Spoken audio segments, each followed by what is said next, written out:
I'm starting to go live.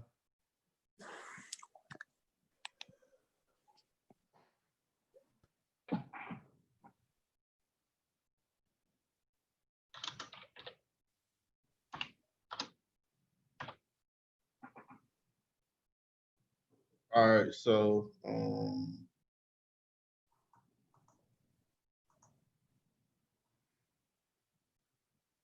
on my studio.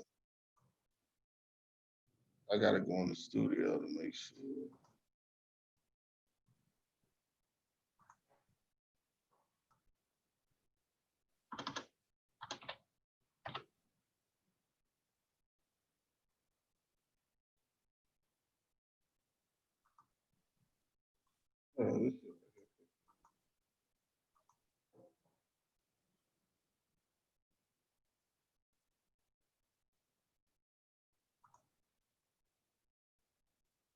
Oh, man, what the hell?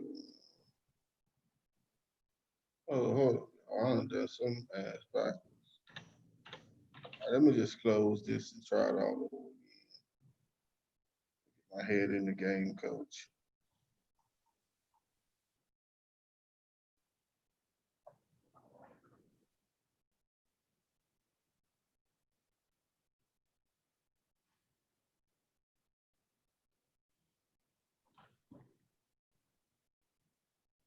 All right, so let me start recording. We live.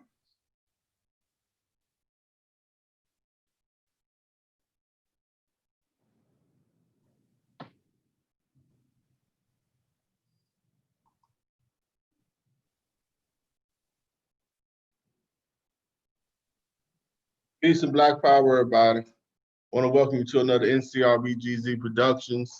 And for tonight, we got a nice show set up for the family. We're going to talk about some hot topics, some stuff that's been going on social media that has been having a lot of people discussing it. Like always, I want to thank you for taking the time out your busy schedule. Be here with us, give us a thumbs up, give us a like, leave a comment, tell us what you think, critique, say what we done good, say what we done bad. Share the video. Let the family know that NCRBGZ, we live, man. We about to, talk about the things that most people run away from. We're going to tackle this head on. With that being said, I want to give my panel members the opportunity to introduce themselves.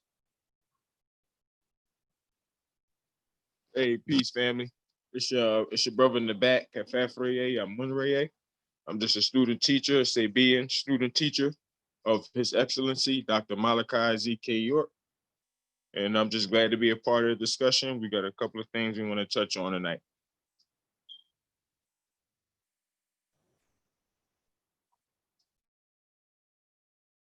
Peace and love, family. This is Leonard Walker out of Greensboro, North Carolina.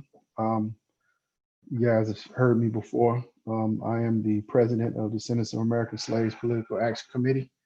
I'm here tonight, just to listen, to learn, to discuss, and to, share some thoughts and fellowship with the brothers and sisters.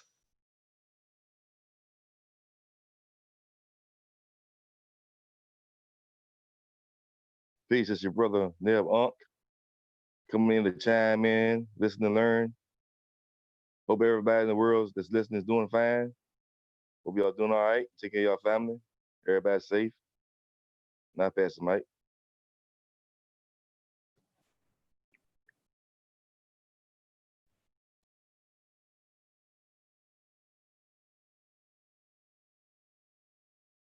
All right, I guess everybody introduce themselves. Sister. Yeah, we got somebody who haven't introduced. Yeah, this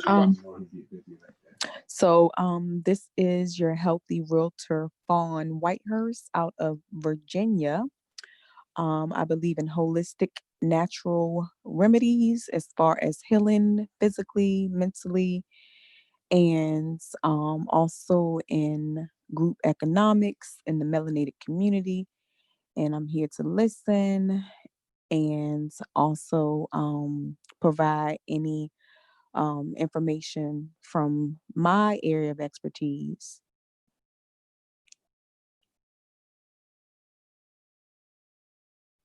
All right, but thanks for having you, Queen. We appreciate you. And hopefully you enjoy yourself and come back again. With that being said, this is Hot Topics. And what I want to do, I want to pass the mic to my brother Neb so he can take right over.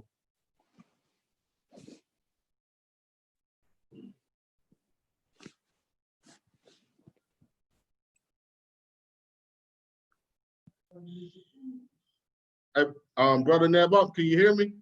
You still here?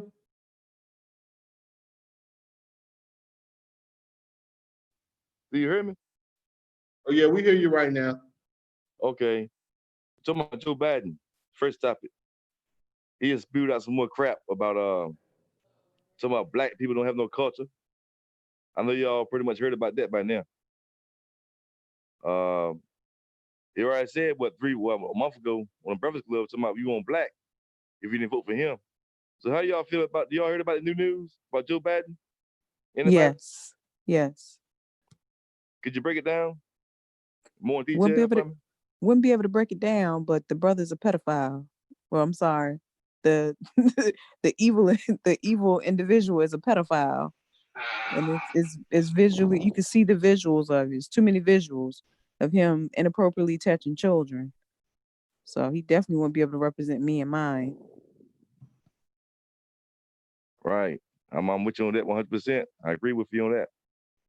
And he's showing he's definitely a racist too.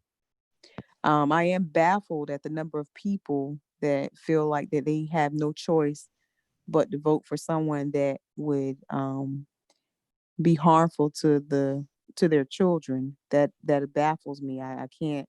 There's no way I can wrap my mind around it.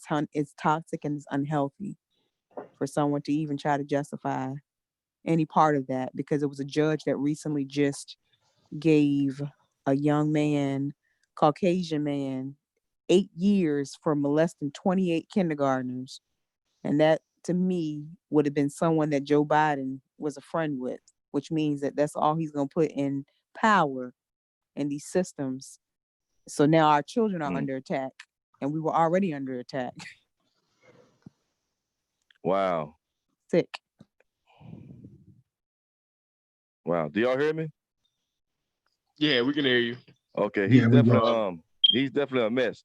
It seems like all these people get, they don't think, and it just comes on out, don't it? It seems like it just flows on out so easily. right. They But lost the filter. everybody's right. And everybody said there are lesser of two evils. What, poison or what, man? Hey, I'm not gonna tell nobody not to vote. That's your right. You got your own mind, but don't tell me this one's better than the other. Because we see now it's not. Facts. Right. Yep. That's How y'all feel I was about it? Go ahead. I was telling somebody today, I say the problem we have in politics now, and this is everybody, it's not just our people. I'm gonna talk about our people, but it's also with other people as well, is we've forgotten that these people are supposed to be serving us, not saving us. And that's how we look at them as saviors. Okay. So, for whatever reason, you have people saying, oh, Trump is going to save us. He's going to make sure. And then the other people, oh, Joe Biden is going to save us from all this. So we're looking at these people like saviors instead of servants. All right. And because of that, that's how they're acting. And we're putting, we're leveraging that position. They're leveraging their position. So when you look at this election, I'm gonna sum it up like this. This is the this election, I call it the idiot versus the invalid. Okay. Now you pick your pick to figure out which one is which. But that's like somebody being hungry and somebody saying, okay, you have a choice of eating dung or eating manure, right? That's not that's yeah, that's not Same even shit. right. That's Exactly. not even a choice. And what we have to do as the people is, no matter who's up in there, we have to start forcing these people we have to start forcing these politicians to serve us. And that's the problem, is they're not serving us. They say, okay, well, here's what I can offer you. No, I'm not satisfied with what you're offering me. I want what I want. Okay. And, the only way to do that is to have some type of political unity, have a definite, a definite strategy with your politics. And one of the things I tell people to do is I just threw a question out there. I said, what if everybody in America, every voting person in America decided to just say, you know what, I'm gonna abandon my political affiliation and I'm going to just become an independent. You would get, and everybody, like I said, you would get if just black people were to do that. All of a sudden, you'd start having people. Oh my God, what are they doing? You know what are they doing? They're Right. what's happening with them? And then all of a sudden, now you're going to get both Republicans and Democrats coming. Hey, what's wrong? Hey, what can we do for you? Hey, now you've got people's attention. Okay. And now they're looking at, okay, so if everybody has done this, there's a strategy behind what it is they're doing. So we better try to figure that out because, like I said, is voting is important. A lot of people say, oh, it ain't important. If it wasn't important, then they wouldn't be trying to, do crazy stuff like rig machines and have different voting machines and all that kind of stuff, especially on a Exactly. local level, especially on a Right. local level. That's right. But yeah, this election, let this be a lesson. This is what this is getting ready to be. So people that don't learn the lesson behind this particular election will be doomed to, stay in the same type of mindset going into Mm-hmm. going into 2024. So that's how. But yeah, Joe Biden. I mean, we know it. I mean, pretty much it's, the same side of, different side of the same coin when you talk about him and Trump. So, that's, Different side of the same corn facts. yeah. See, so I mean, that's what you have there. So, and what it is people see that, but they try to convince themselves, well, he's Mm-hmm. so and so, and this one is this one and that one, or these people, or those people. I hear it all. I said, come on now, let's just, let's just be honest, okay? Let's just be honest. So that's the Real. deal with that. Is as people, we have to unite and figure out how we can make politicians serve us instead of trying to save us. So that's my piece of that. Absolutely. That's right. Brother the Brat, what you feel about it? Well, I don't want to speak on it because I I have no idea what you're talking about in regards to you're still talking about Joe Biden, right? Right. Yeah, He's yeah. I don't, he's spurred some more crap out, man. Some more racism out of his mouth. I'm sorry. Run it back to me. What did he say? What was He's his What he statement? ba- what he basically said is black people in America are not as diverse as Latinos. Our culture, we're not as diverse, whereas Latino culture is more in depth and diverse. There's more diversity there.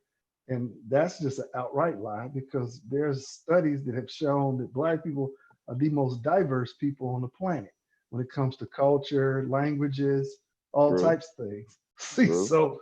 so like I said, so he's misinformed once again, talking, but like I said, he uses us like a whipping boy. You have to understand is these are dog whistles to let people know, oh, I'm not just really for all black people. I'm, so that's what that is. So, Mm. but yeah, brother, go ahead and expand on that. Yeah, I mean it's it's in their nature, man. See, we tend to want to adopt, so-called white people just because, for certain reasons. Some people have even adopted Joe Biden as being, like a white black man, I guess. I've heard people joke and say that, he's one of us. But like I say, man, we just have to Wow. understand that this is Mm, their nature. You know what I mean? To expose how they truly feel about us. mm. And we just have to wake up, man. They'll come into our neighborhoods, smile in our faces when they want our votes. But Right. like the brother Neb was saying, once a lot of those guys get older, they can't hide how they truly feel. Even when they try to be nice about it or try to be diplomatic about their statements, it just exposes where they truly stand. So, and like I said, it's in their nature. We just have to be mindful of that ourselves. That's right. Anybody got any closing statements for the people on Joe Biden? Well, let me jump in here, man. Let me jump in here real fast. You know, I haven't heard it, but it don't surprise me. See, Mhm. this is the thing about all these politicians, all of them. You know, all of them are racist to the core, in my opinion. So, and even if they are not racist to the core, the Constitution, along with the policies that they set forth, is racist in itself also. You know, so when you're talking about pedophiles and, you know, like brother Ned Bunk said, it's in their nature. Like this is what they want. This is what they after. You know, Joe Biden said something. When was it? When they was doing the primaries, when he went to the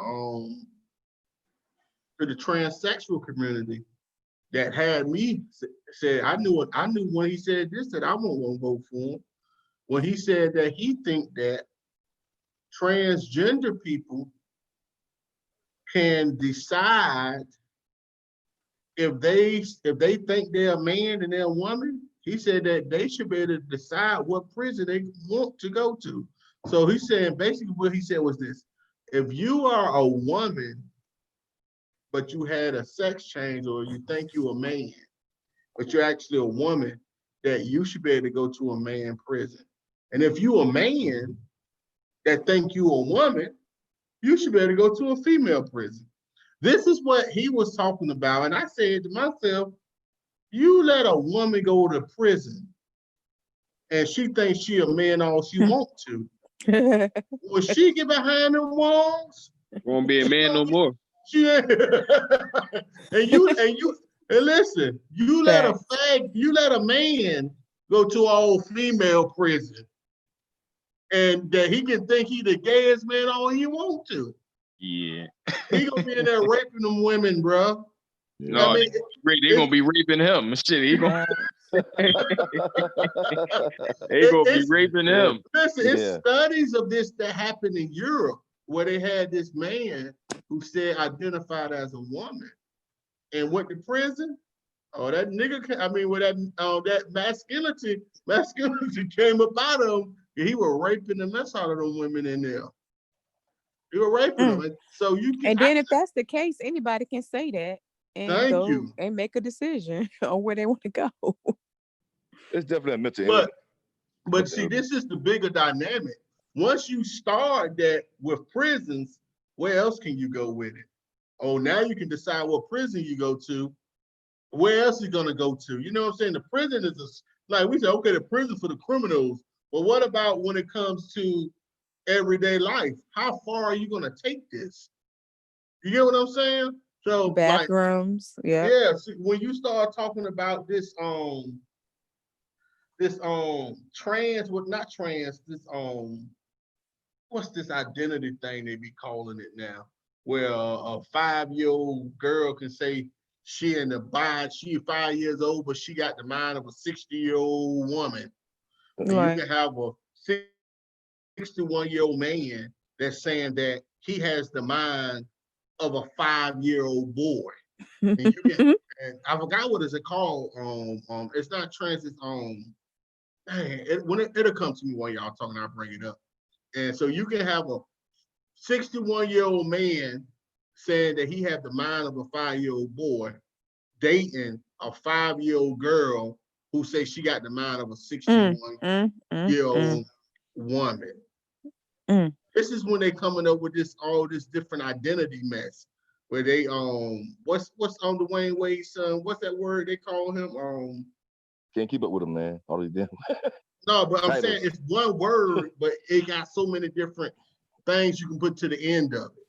I think it may be trans or I don't know, whatever. But I started listening to this mess. I said, yo, and I'm gonna tell y'all something. Most black people are conservative anyway. When it comes to this homosexual stuff and this bisexual and this alternative lifestyles, black people are a little more conservative when it comes to that now. We may be acceptive of our family members or our cousins or brothers and sisters that may be, doing that lifestyle. Some people may be accepted. Some of us ain't. You know what I'm saying? But some may be. But overall, we're a little bit conservative in the first place. So, and I don't think that Donald Trump is for that.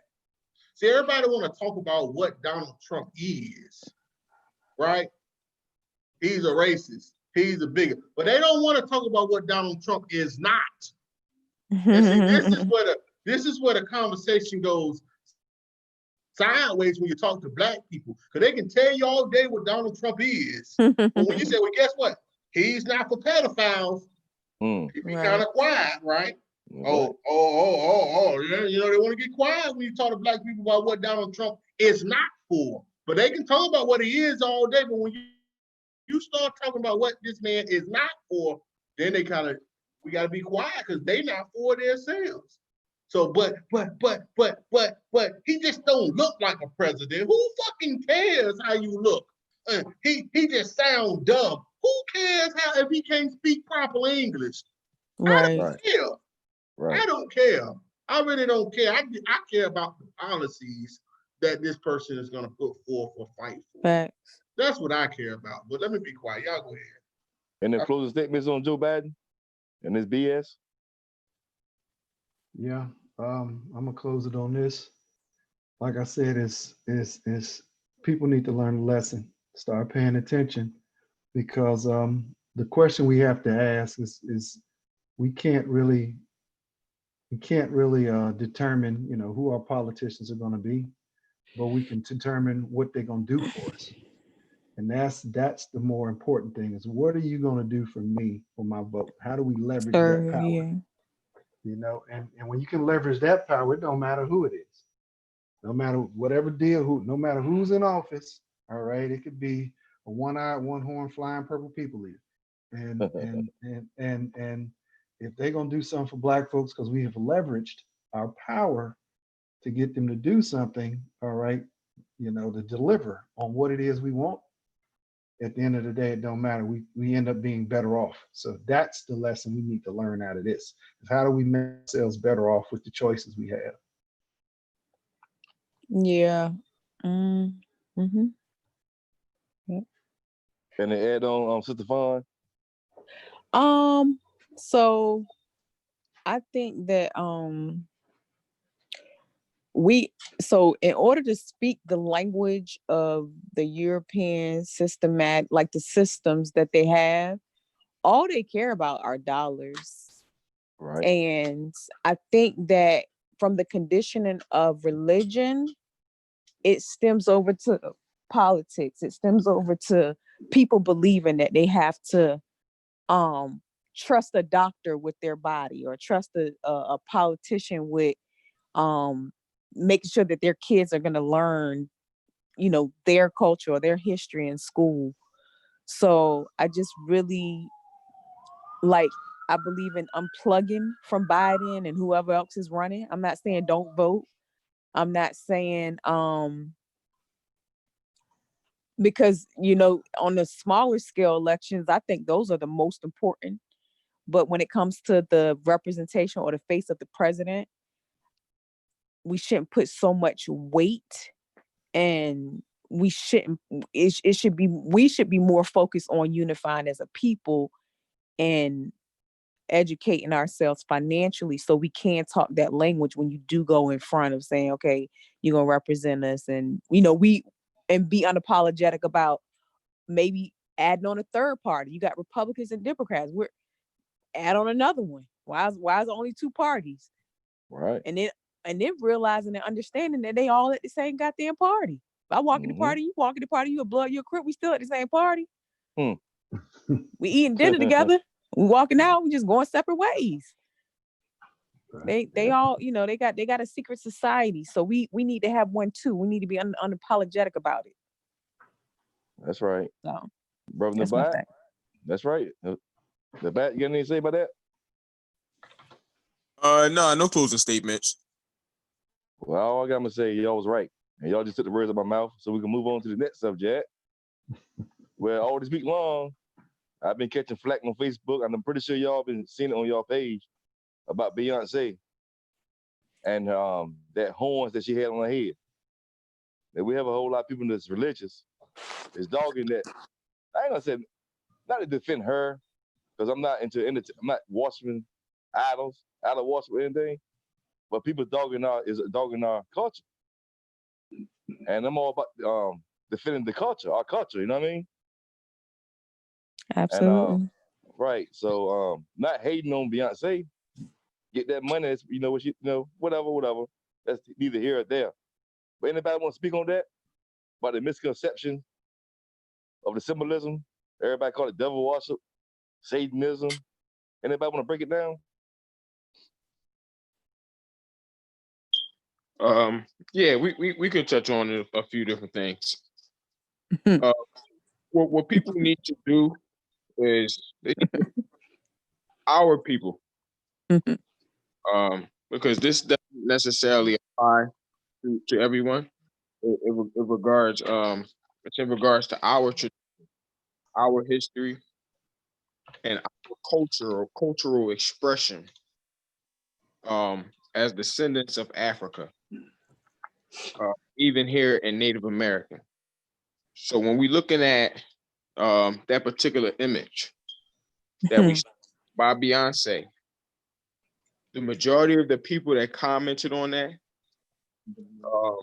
associating with Baphomet, something evil, first of all, have not even taken the time to at least video from where that picture was rocked and taken Facts. from a Disney series called Black is King, right? And it's about an hour and 20 minutes, and it's not even a TV show.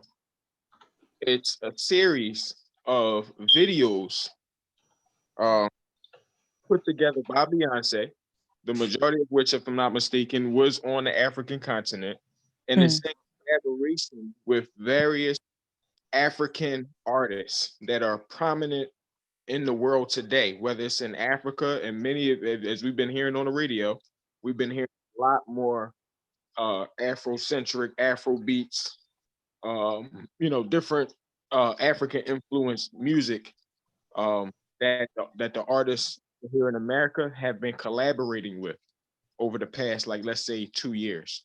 Beyonce has taken it upon herself, having pride in her own culture, having pride in her own history, to do research, to go and link with the family there in Africa.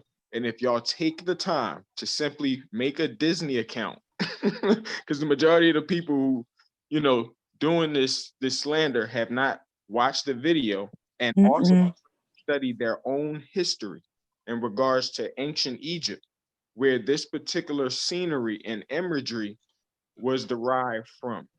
And so I'm not asking the family to believe anything that we're, and I'm gonna come back around and touch on it a little bit more, but I want to allow some of the other panel members to give their their perspective on that as well. So we could touch more on that in a second. Mr. Fun. Where do I start? Beyonce is a goddess. Beyonce represents her culture. Beyonce has married into her culture. Beyonce is living up to her high capacity, her higher self, which many aren't. Many don't want to. They don't have the desire. They've been shut off by, not being properly educated or not self-educating or not, or just stopping at the Bible, and that's it. No further than the Bible. My grandmother said, my mom said, this woman, this goddess, has done her homework, due diligence. So she's going to be beyond the majority of people that comment on what she's doing and what she has going on, because they have not even a percentage of what she's doing. The percentage of the education, the self-knowledge, the awareness. She has been sent by the gods. Beyonce is a messenger. So, like the brother said, people need to do their research and their homework and be unapologetic about it, because the messages that she is putting out there is calling on the gods and the goddesses to come forth to take your crown, to walk in it, to be it, to exist, to not dumb yourself down or try to language code or fit in, to come away from the European mindset that we have been trapped, the toxicity that's been put upon our people for the division of a man and a woman, a melanated man and a woman.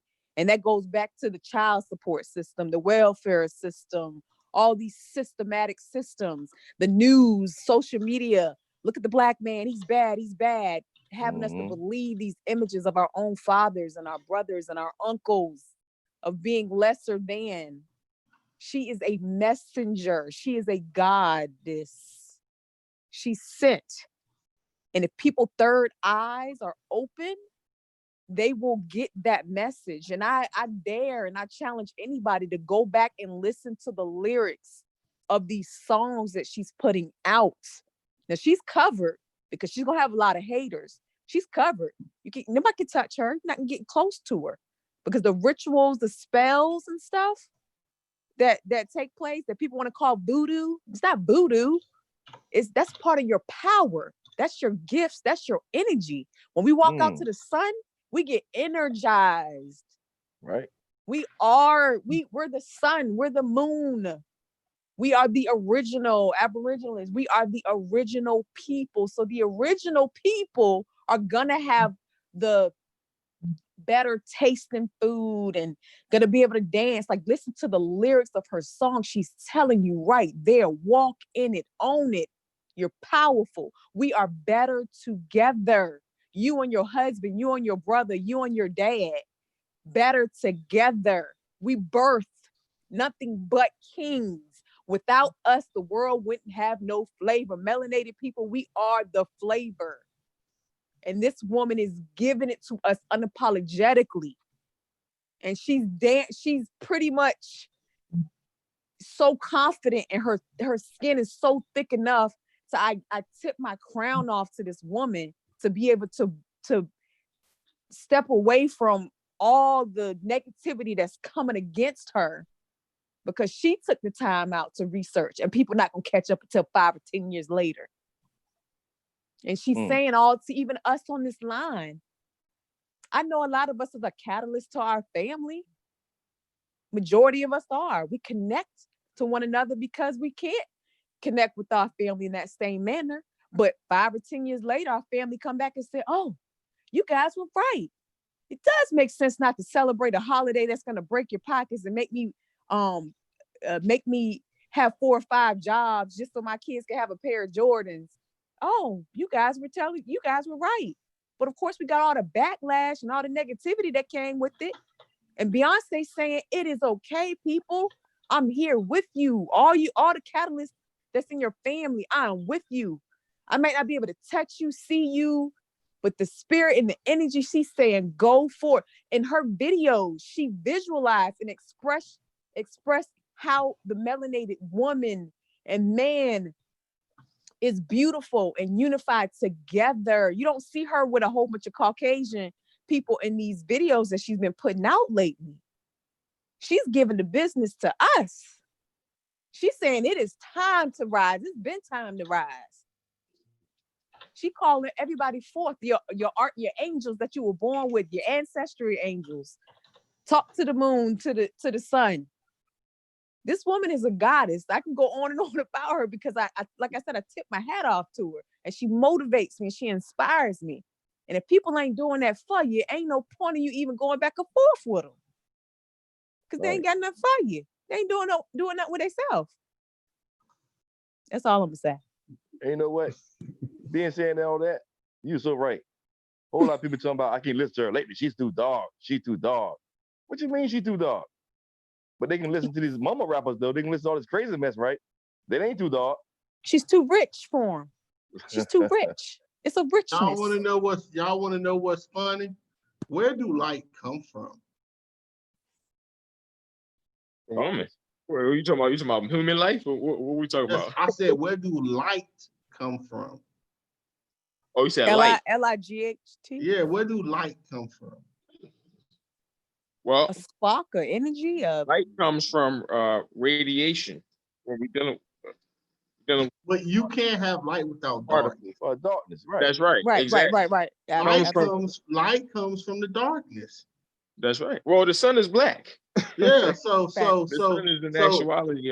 So when somebody says that Beyonce is being dark, well, That's a compliment.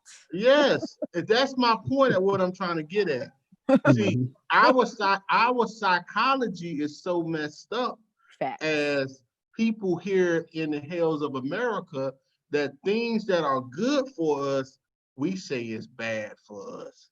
Facts. Things that really actually should help us, we want to run away from. Prime Mhm. example, not to bring in what I'm doing, but I'm gonna bring it in anyway, because you know me. And I try to be quiet, but y'all got me talking. So Come on. we have this thing going on wherein, and I got people up here on the panel that I asked to join. Listen to you. Yeah, I'm gonna keep it real, right? We got this So, thing so. going on wherein we are practicing group economics as a The family. Susu. Yeah, well, we have something different called it's a gifting system Okay. wherein we make money. We are gifting money to each other. You put $50 in, and you would get gifted $200 back.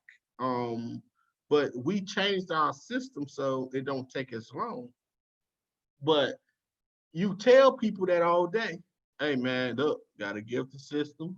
Yo, you put 50 in, but no, oh no, man, it's a scam. It's a pyramid scheme, right? This is what I hear. It's a pyramid. Okay, so Yeah. now we close to almost gifting out $20,000 to people within. We started Sunday. We not even a week in, and we have already almost gifted $20,000. We're like $600 away from gifting $20,000 to people that look like me and you within a 4 or 5 day span. But people would say, no, it's a Ponzi scheme. No, it don't work. Not understanding your job is set up like a pyramid. Facts. I was gonna say the same thing. That's Social Security because you're not getting it. Everything that we live in America or deal with is set up as a pyramid. Yes. But somehow, when we want to do something to help each other, oh no. So then, now they sit and look. So when they find out, man, they done gifted 100 people $200. They done gifted 100 times $200. Oh man, it ain't gonna last though. You know what I'm saying? Now it goes from it ain't gonna work to now it ain't gonna last. So now, oh man, something gonna happen. But I'm just saying, like, the mentality of us is just messed up.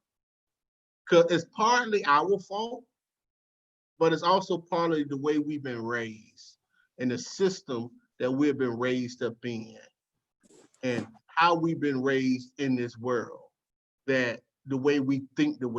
So when they say Beyonce going dark, yes, she should have been dark. What took her so Facts. long? You know, when you talk about rituals, yes, so what? Everybody go to church, you do rituals. Facts. When you sit there and eat that bread to represent the body, The body. and then and you blood. drink that wine to represent the blood, that's a ritual. But they don't look at it that way because this is in the eye of the beholder and how it's being given to you. You give me my food on my platter. You can give me the same meal, but you can put it, you can spice it differently, the same meal now, and put it on that same plate. And you got some that'll eat it and it was good, or if somebody eat the same shit and say it's bad, not even knowing it's the same shit if you just rearrange it some. But that's just the way we are, man. Let me be quiet. Y'all go ahead. Let me be quiet. Let's get back to these this imagery of that we see of Beyonce, because a lot of people, it is a big controversy out there. And you know, one of the key factors to that is, again, like I was stating earlier, is the indoctrination. Like, we know everything Mhm. that's taken from our culture, they have corrupted in some form or fashion. So Yep. we see the imagery of Baphomet out there. We see this, this imagery of this goat-headed man with, with breasts and a phallus, right? And this imagery is associated with Illuminati and evil and different things like that. And because we see also Beyonce wearing horns or representing herself in a similar fashion, using similar imagery, which is, these ram's horns. People automatically associate that with Baphomet and with evil.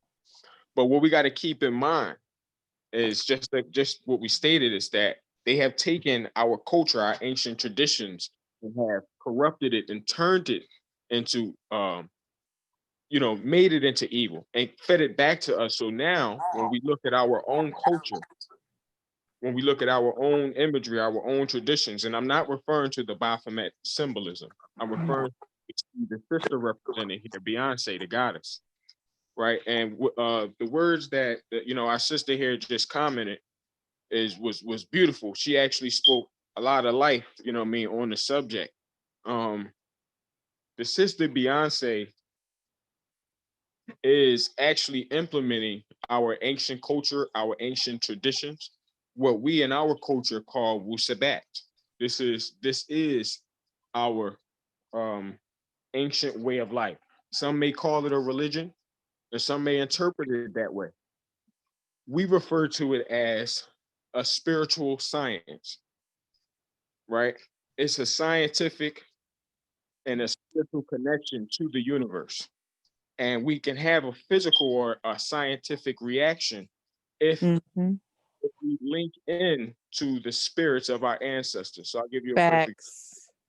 What the sister was representing here and showing is that by us making a link with our ancestors on the other side, by us making a link with the forces that exist within the universe and throughout the universe, we can actually have a response. And by us knowing our own history and loving ourselves, that is feeding a certain energy back towards our own people that we have Mm, neglected mm, mm. on, that has resulted in the condition that we've pretty much been perpetuating. So Beyonce is taking it upon herself to change that dynamic by implementing our ancient culture and way of life. Mhm. Now, all of this can be clearly seen if you take the time, those who take the time to actually watch the video, Facts. and not simply with that, but also after that or before that, take the time to study ancient Egypt and to study the imagery and symbolism of Hathor. So, talking about Hathor, which we refer to in our ancient language as Hatat Harar, is a ancient goddess representing the mother, or the wife of Horus, the one we call Harar, or who Egypt would call Horus. Her name Hathor or Hathor means, right, of above, or the abode of above, or the abode of far away. So, Hatat meaning house, and Harar or Horus meaning far away. So now, what is this symbolism of this cow, this ram's horn, and this sun disk that we see in this imagery with Beyonce? It's the same symbolism that we find perpetuated throughout the world's pre-Abrahamic religions. When you're dealing with Judaism, you have six-pointed star. You're dealing with a six-pointed star. When you're dealing with Islam, you're dealing with a star and a crescent. Right? Mhm. That crescent family that you see in Islam and that we see perpetuated in most Middle Eastern countries, where the crescent has been turned either to the right, and you'll see the star either on the left of the crescent, or the crescent turned to the left, and you'll see it vice versa. This imagery was literally taken from the horns of Hathor before they changed that imagery into symbolizing the moon. So when we look at that imagery, go back and you look at that image of Beyonce, you see horns on her head, and you see a sun disk in the center of those horns. That sun disk represents that the physical sun as well as Horus. And this crescent represented the womb or the woman of this woman Hathor. So this symbolism in ancient Egypt, our ancestors recorded because it dealt with not only with astrology or let's say astronomy, the tracking of the stars, such as the star Sirius and the Orion star constellation. Our ancestors, being astronomers, took the relationship between the stars, right, as solar biology, related it to our ancestors and the events that took place in ancient times, Mhm. such as Hathor and Horus and Osiris, who they have actually found the tomb of Osiris for those who, those people who wish to believe that Osiris was just a myth. You can actually do your research and find out that many of these beings are recorded. Many of these individuals, Osiris, Horus, Hathor, are actually recorded in the pre-dynastic king list of our ancestry as actually being real rulers and real individual beings who existed at certain points in time. Over time, there was certain symbology associated with these individuals. And the ram's horn that you find, like in Judaism, they speak about the Jews blowing the ram's horn.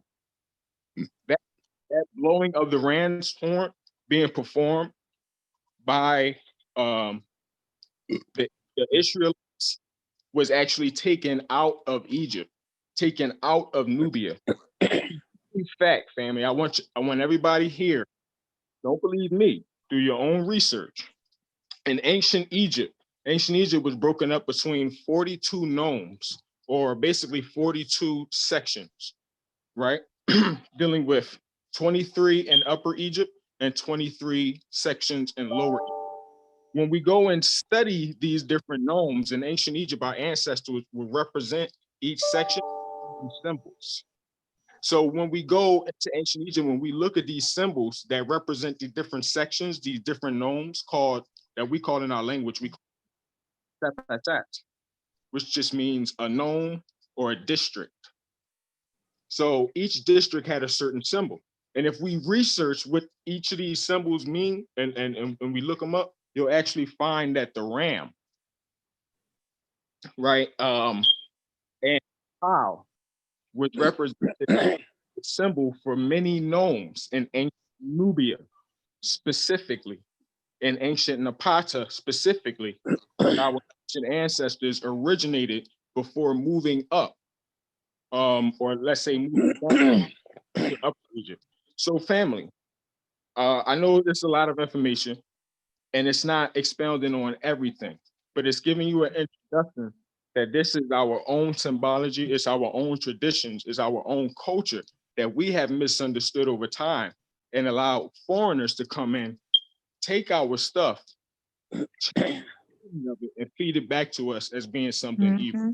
So I simply just implore, the family to do research, into our own culture, into the actual religious and spiritual practice, which we will find is actually linked to the stars of Orion and Sirius, right? And the recognition that our ancestors and their spirits continue to exist on after this physical life. And we can continue to have a connection with these individuals to help us while we are going through our stages in life. And that's pretty much what I have to say on family. So just, don't allow people to come in and turn this against our own, whether it be, Jay-Z, Beyonce. These individuals are doing their best. They can, with the resources that they have to help wake people up. So that's pretty much what I had to say on that, family. That's right. Outstanding, brother. Brother Leonard, go ahead. Yeah, that brother broke it down, man, because that's, like I said, is astrology. The Dogon and all of our ancient ancestors, Kemetans and Nubians, studied the stars, and that's where this stuff came from. You know what our problem is our problem is that we are religious, meaning that we believe in a heaven and hell. If you do that, you'll go to hell, and if you don't do that, or if you obey, you'll go to heaven. And this is the greatest mind trick. I'm just going to tell you my personal experience, and this relates to Beyonce. This is why I have no problem, no issues with what Beyonce is doing. I love Beyonce. Beyonce touches my heart. So, like I said, is I have no problem with any of that, because in my travels, I asked myself, what if there was no heaven or hell? What would if there was no heaven or hell to go to after death, right? No consequence for if you lived a corrupt life, or no reward for being obedient to God. What would be the point of it all, right? So that's a deep conversation. I say, if there were no heaven or hell, then now you truly have freedom of choice. Now you have free will, because the things that you do, you really would be doing, all right, because that's what you want to do.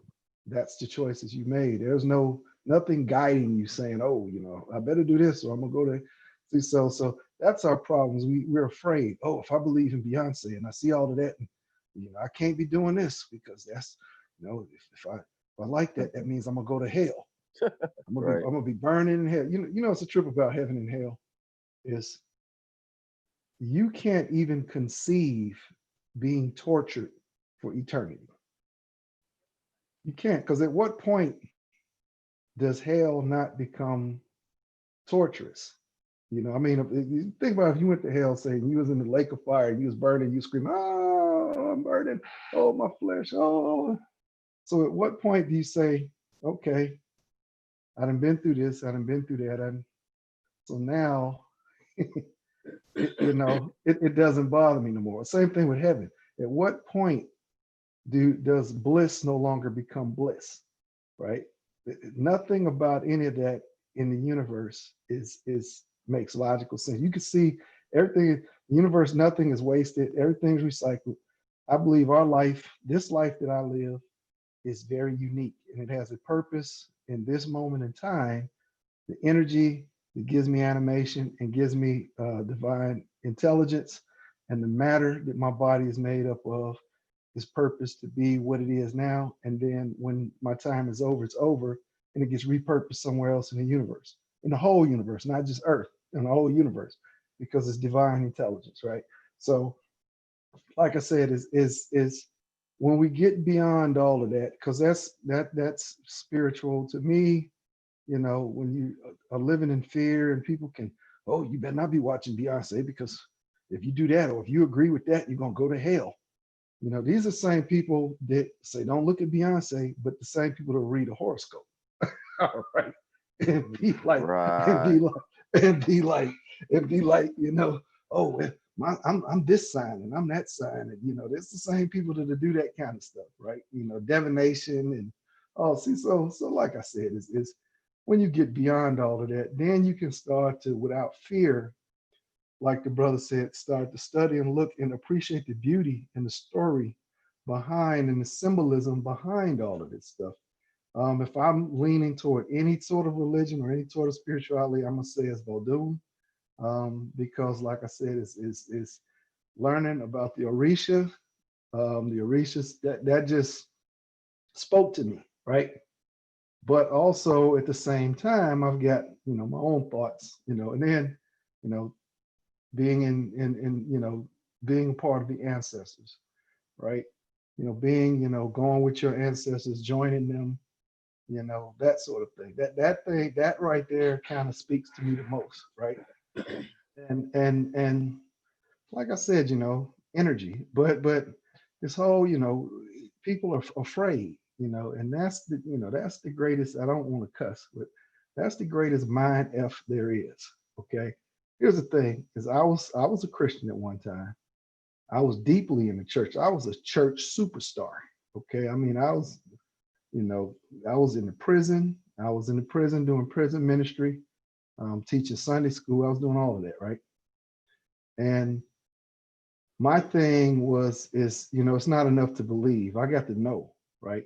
I started to study, and I started to look and say, okay, so this is stuff that people have made up, and it broke my heart, right? I was like, okay, so all of this is made up stuff, because you can't, once you really see the truth, you have a choice to make. You either go, well, I'm just gonna follow this through and keep believing, or the truth is right there in front of you. So, people that, believe, I don't have no problem with them. That's your journey, right? But my journey ended right there, right? And the thing with me is a lot of people say, okay, well, you got to maintain, you got to be this, or else, you're going to, turn over to a reprobate mind, or you're going to fall into sin, you're going to start. And that's not what happened with me. I was always a righteous person as it was. So it wasn't like when I left Christianity, or I ain't gonna say I left it, I evolved.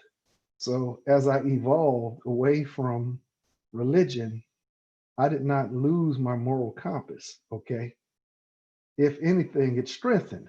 So so for these people to say, oh man, if you ain't in the church, then you're gonna be in the strip club, you're gonna do this, or you're gonna be doing that, you're gonna be a drunkard in the street, you're gonna be, that didn't happen at all. Excuse me. But like I said, so I say all of that from my perspective as to I'm open about things, and then I can see things for what they are, just like, and I see the ironic duality about, just like the symbol of the devil. One is the goat, the other one is the sheep, right? And you got in the Bible the parable of goats and sheep, right? Um, astrology, how you have, the different houses, um, the different, constellations and different things, and how all of that plays out, movements of the sun. And that's really what it all boils down to. If the sun goes out, you got 8 minutes to live, right? Literally, you have 8 minutes to live if the sun goes out. So, and that's kind of where all of this homage for religion, because everything is centered around the sun. I mean, you think about Jesus, it's the Son of God, or it's the Son God, or is it the Son of God? Okay, well, that's what you transformed it into, and you made it to whatever you wanted to make it to. But like I said, it's learning about ancient Kemet and ancient religions, Vodun, the different tribes, and how ingenious we were as a people. You have to open your mind and get away from all of these religious, that's just like, people, my thing when I was in the church, I'm like, well, we don't need to be talking about the devil, because the devil is the enemy. Well, if you're going to fight the enemy, you got to know the enemy, right? You got to understand the enemy. So you got to talk about the devil if the devil is your enemy. So and the brother said it right. It is a very sheep mentality. Okay, and it says it right there in the Bible. Say the sheep, the sheep knows the voice of his shepherd, right? So, and these types of things bother me. As a grown man, am I a sheep? As a grown man, am I a bride? The bride of Christ? Wait a minute, hold. How can you come out your mouth and say how can you come out your mouth as a man and say, I'm the bride of Christ, but you got a problem with Beyonce, depicting ancient gods and goddesses, right? Or trying to teach you something. So like I said, is I laugh at this kind of stuff. Then these are the things that define and let you know where people are in their spirituality and where they are in their consciousness. Okay.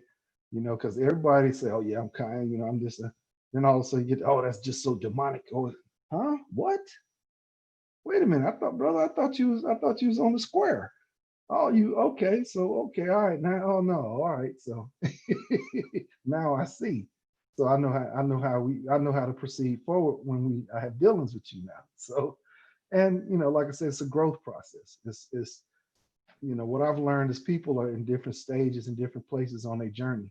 And never knock a person because they could be further back on their journey than you are, and they just eventually have to catch up. It's all growth, See, so yeah, I mean, Beyonce, lover, I mean, I already like, because I just have a thing for Southern women anyway, with that Texas accent. So, but as an entertainer, you can't take nothing away from her. And then she has evolved her entertainment. One of the things I said is I'm glad she's gotten away from marketing herself. She has underperformed, doing different things. I'm like, well, some of her entertainment, I was like, why are you doing that when you have such a beautiful voice, right?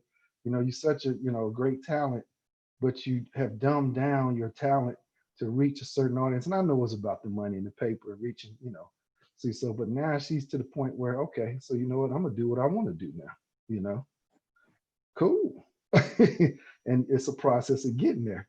But I'm glad she's arrived, and I'm glad she's doing the things that she's doing. And if you don't like it, then read a book and find out why she's doing. Open your mind. Don't be so, like I said, don't be scared of heaven, because you're supposed to be experiencing heaven every day. If you have a relationship with God and that relationship is not heaven, if you are able to talk and hear God, and you understand that, you just and that's not heaven to you, then you're taking that relationship for granted, and you're a spiritual infant at that point. So that's my piece on that. And I tell you said a book. I'll tell the audience, listeners, whoever, to go get that book by G.M. James called Stolen Legacy. Yeah. G.M. James. That's a starter right there to learn about your how these people stole our legacy and ran with it and told you was evil, and they're using the whole time against you, against us. Actually. Right. I don't think we need no closing remarks. Unless y'all got any closing remarks on that? Yeah. Yes. Again, just to add something again on top of Hathor. What a lot of people don't know is just like you had the priesthood of Amun in ancient Egypt, right?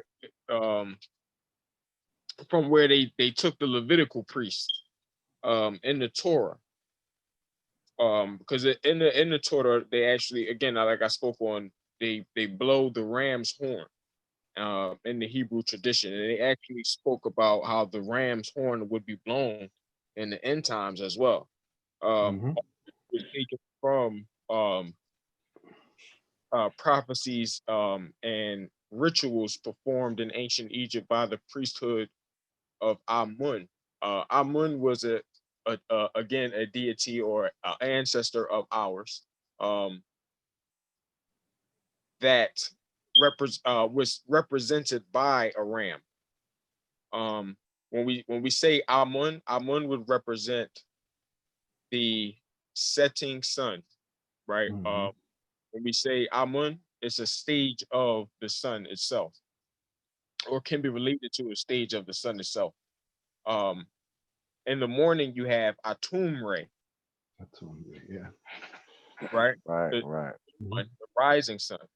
And at noon, at the hottest point of the day, you have Atun Ray, A-T-U-N, Atun Ray.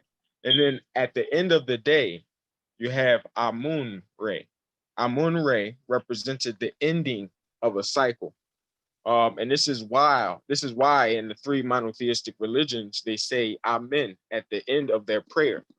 But again, this Amun, an ancestor deity of ours, represented by the ram, would be the masculine counterpart to Hathor. Because again, Hathor is also represented as being a ram with a sun disk in the center. What people don't know is that just like you had the priesthood of Amun in ancient Egypt, you also had the sacred order, right? Which is a feminine order of Hathor, right? And they also held many secrets that they kept sacred to this day, passed down through women in history throughout Africa. Certain tribal women would maintain and keep these secrets. All of this information goes back directly to ancient Egypt.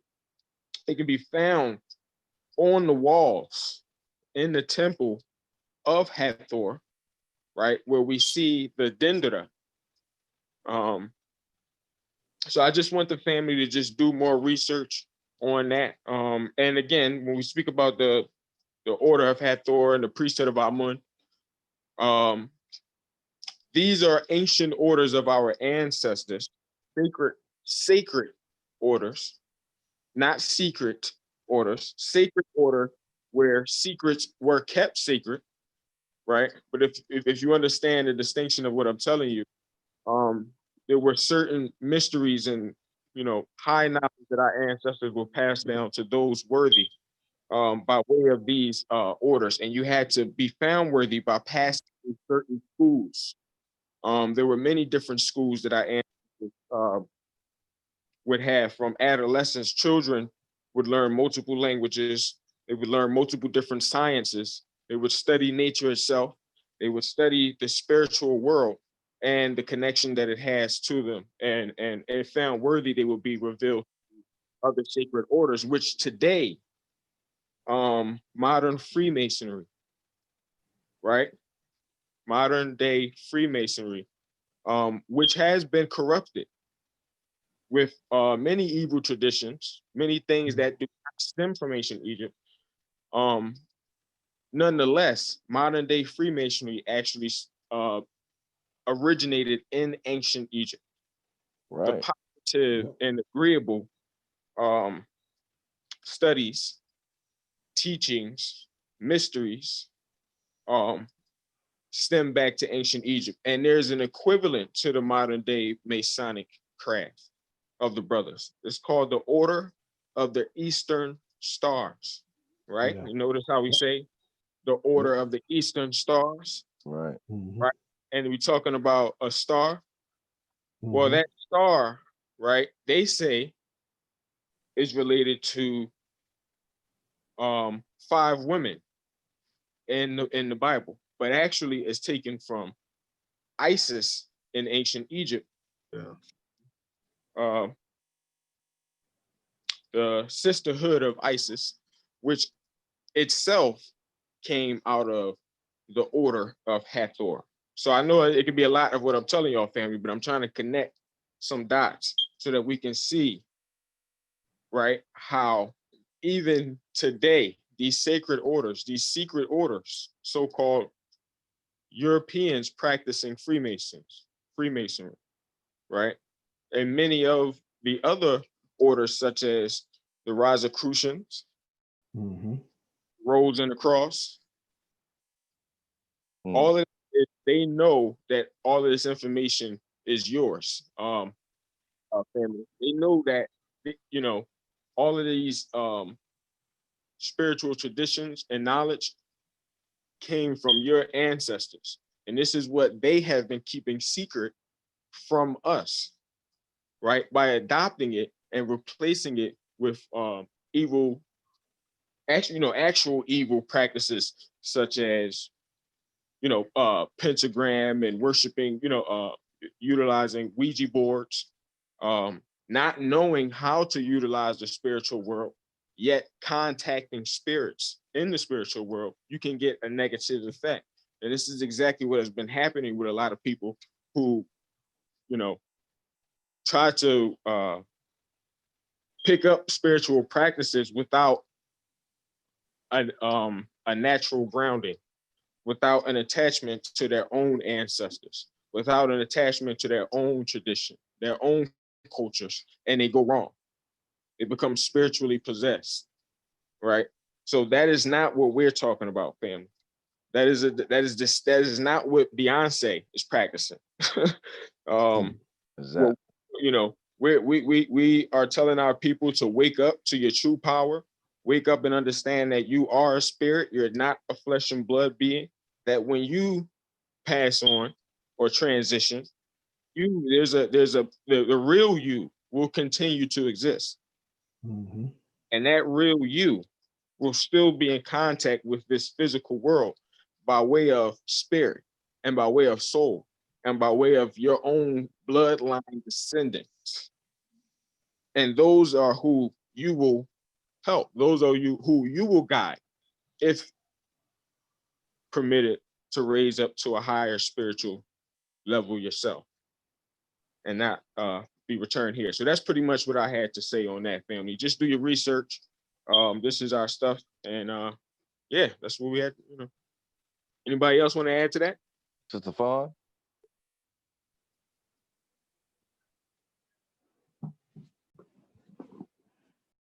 Well, I guess we move on then to the next subject. Anybody heard about the rapper Common, actor, and Jaguar situation? Harassment? Man. You know, Common is my man. You know, Chicago. Wow. Like I said, I read about that. I'm not going to say it's not true, and I'm not going to say it's false. I'm just going to have to say they got to work that out. You know, that's difficult because Common don't throw that type of energy off, right? You know, I mean, but you know, he ain't the same person either, right? You know, I mean, before, you know, like I said, is when he was Common Sense on the south side of Chicago, you know, he was rapping about some other type of stuff. You know, he was on some other type of stuff. But, you know, also, like I said, is that's I don't see that type of energy, but I can't knock what the sister said because you know nobody was there. You know, this is one of these things where you got to see how this plays out, right?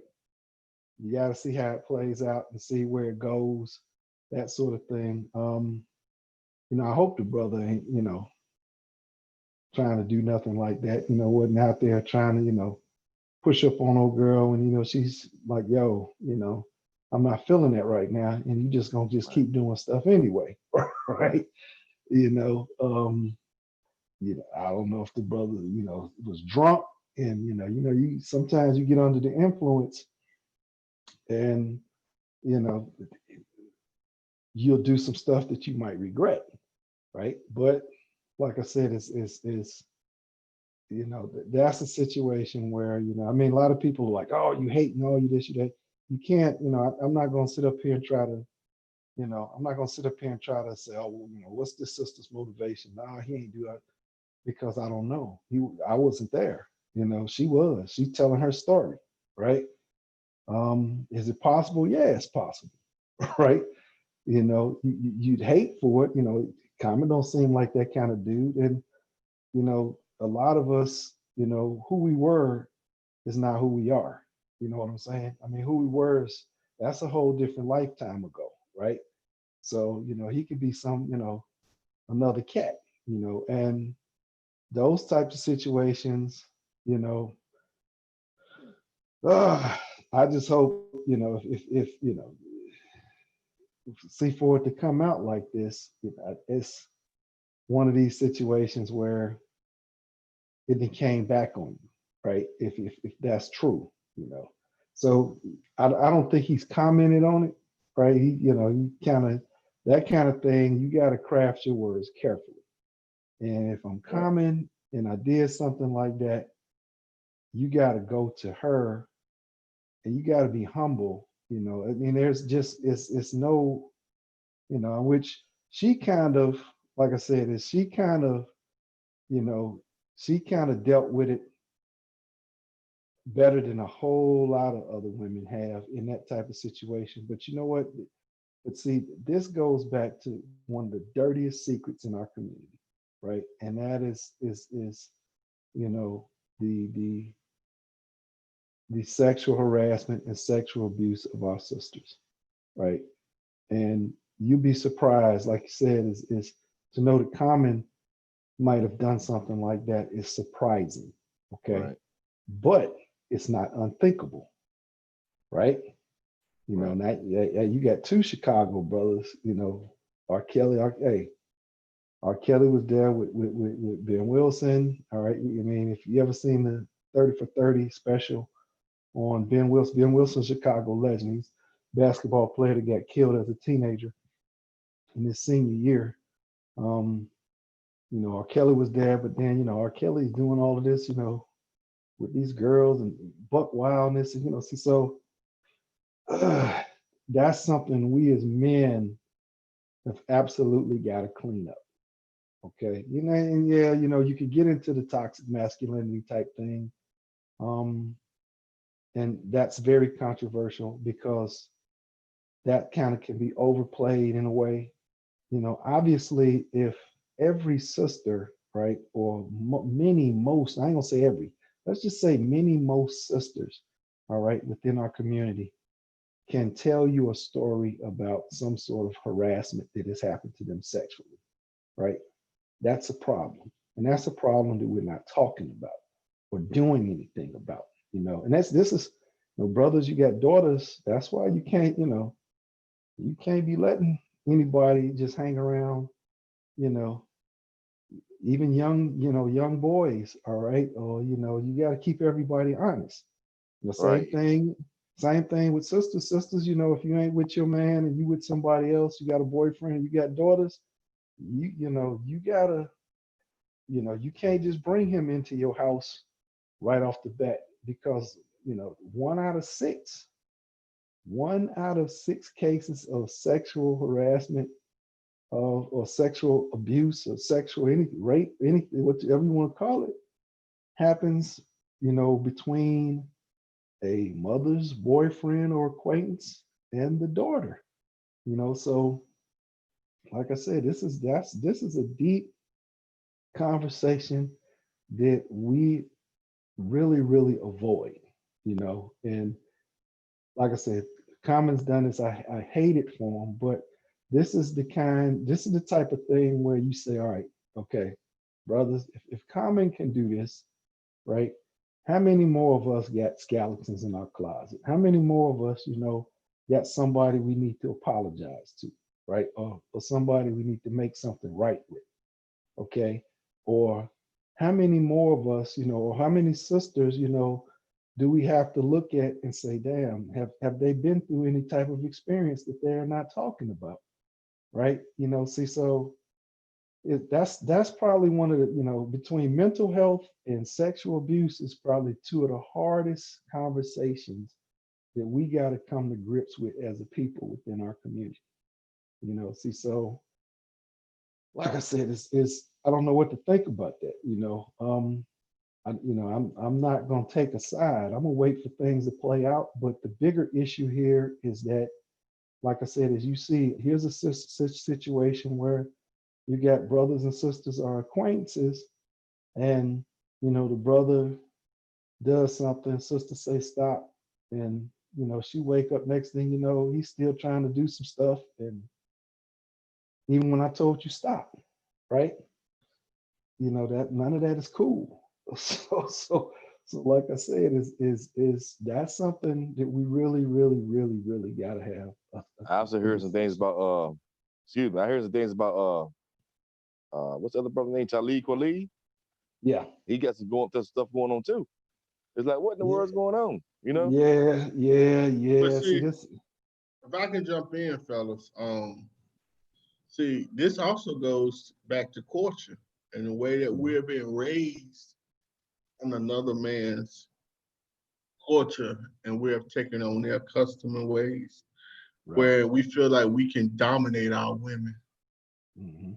You know, it's something else when you consider yourself to be the head of the household, but if something goes about that when you feel like you can dominate your women, you dominate them. It's not a partnership. This is a you don't look at it like it's a negotiation. Right? We're not negotiating. I'm notarizing you that this is what it is.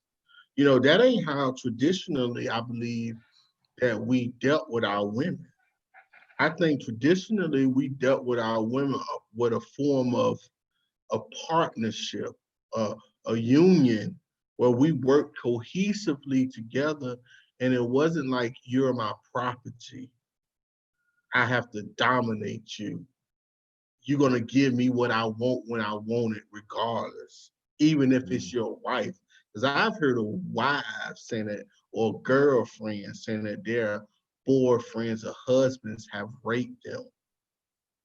Not beat them up and rape them, but not stop when they said stop.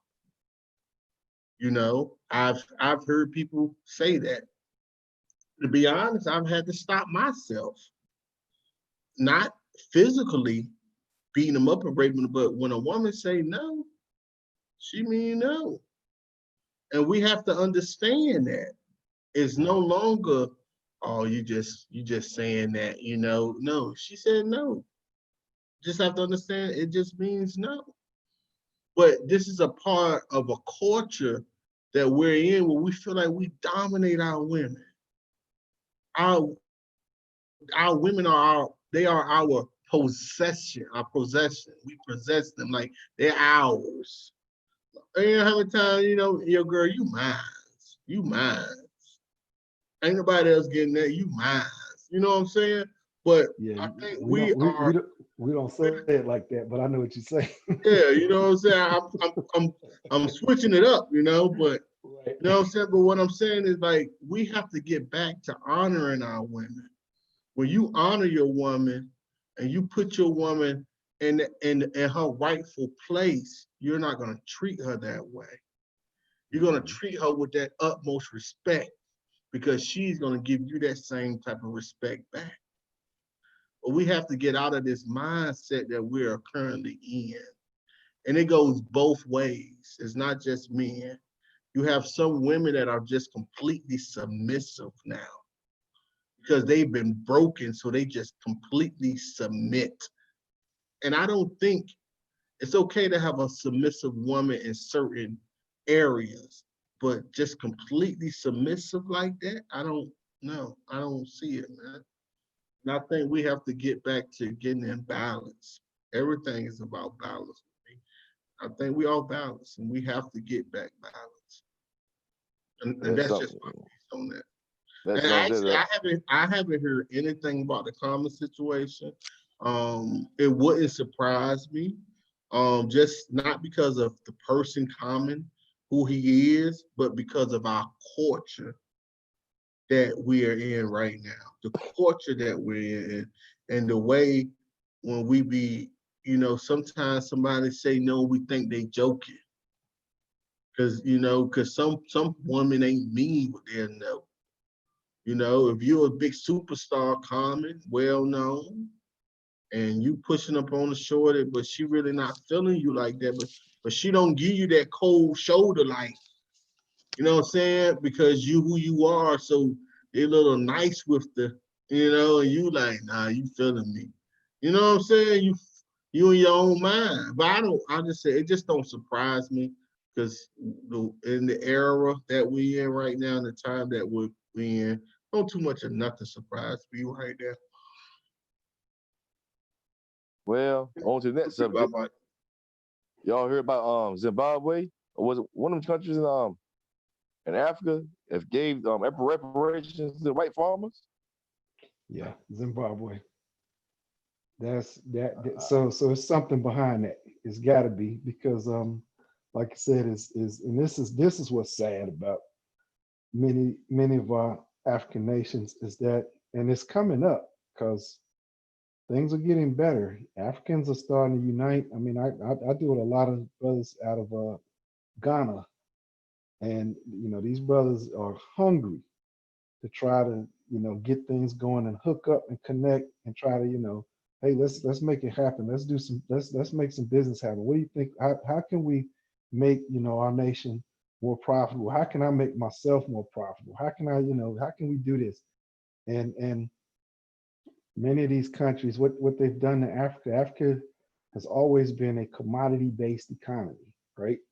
And the world has moved into technology, and Africa is moving into technology, but this pace is slower, right? Because European through colonization imperialism has technologically starved, Right. all right, African nations, all right, and brain drain and all that sort of thing. So a lot of people want to be like, oh, well, why would they say that kind of stuff? Because it's true.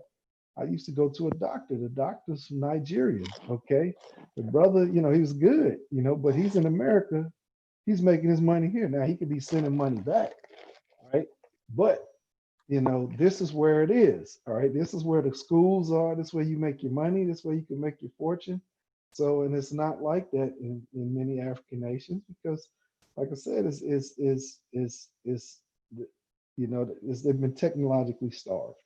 My father-in-law, all right, or my stepdad. My stepdad is from Cameroon. So we talk about a bunch of different things. Say, well, what about if you did this or that, or farming, or did so and so, or increase this technology?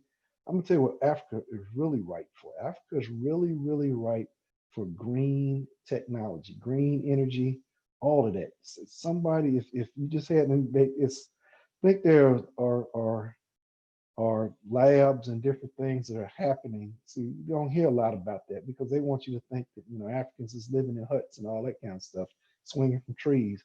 But it's actually things that are going on, that you just don't really hear about. But yeah, Zimbabwe, I'm like, there's got to be something, there had to be a threat or something, a banking system, something had to have happened to where, because like I said, Robert Mugabe was not no joke. He was like, get their asses out and don't Right. give them shit. They can go wherever they want to go.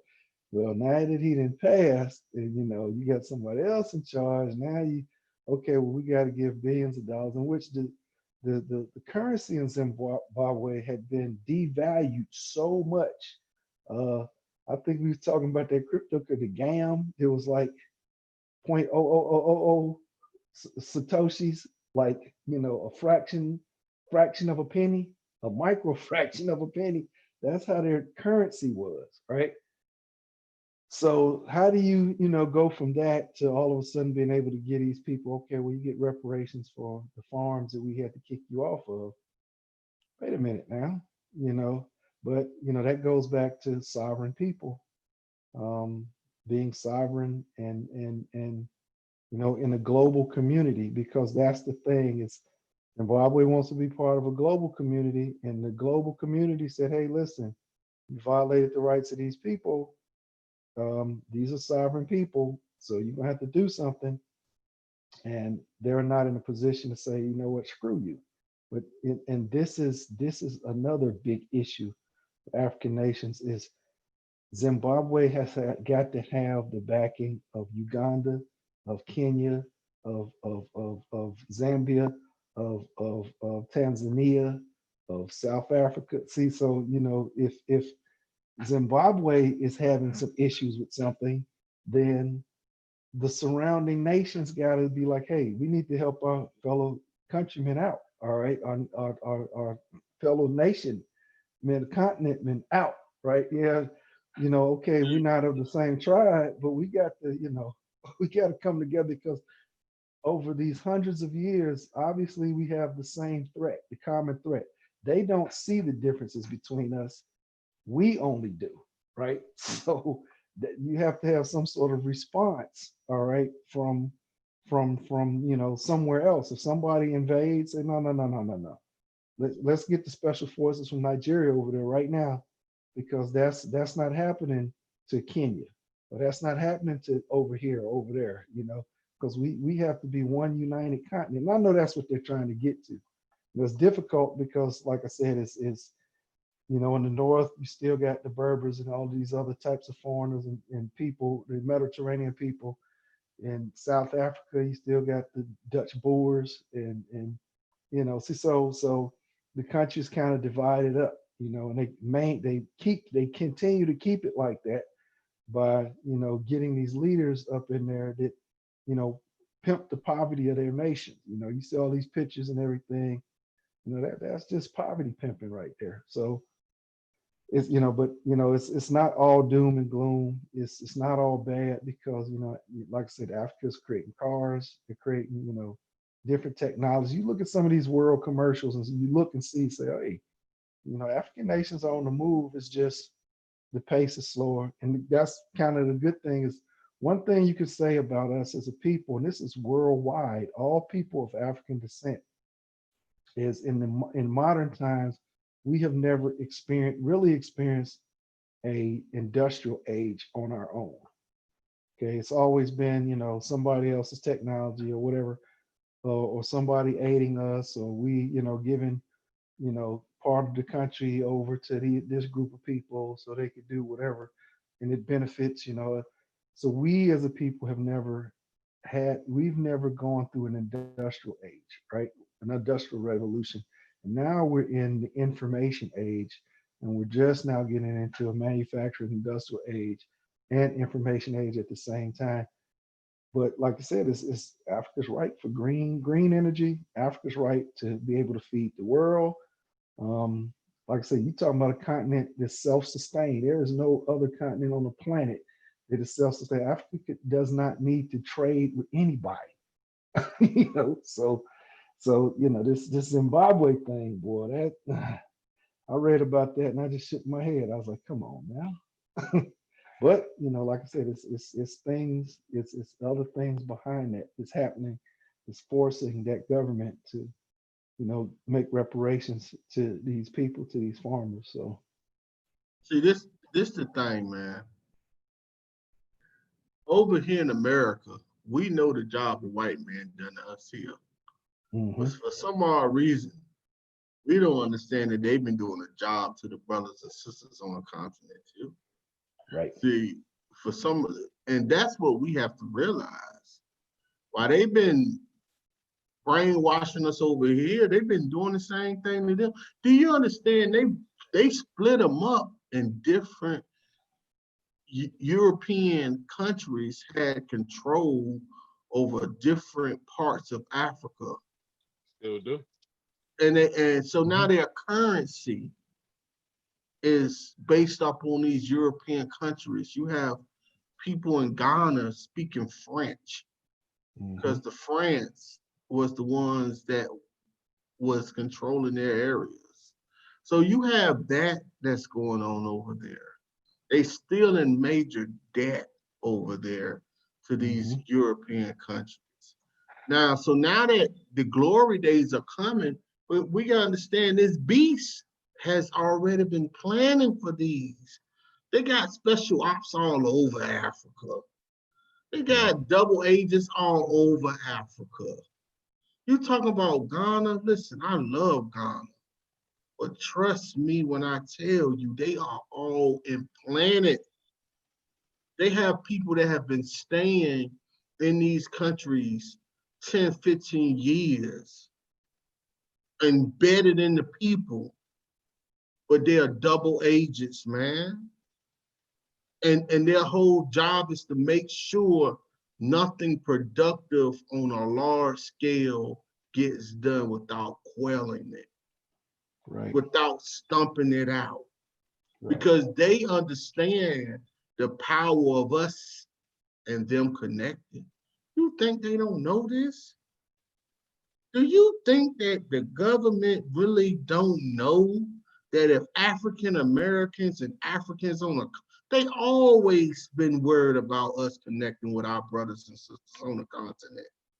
So you don't think that this Ghana this year return with Ghana was not something that was orchestrated?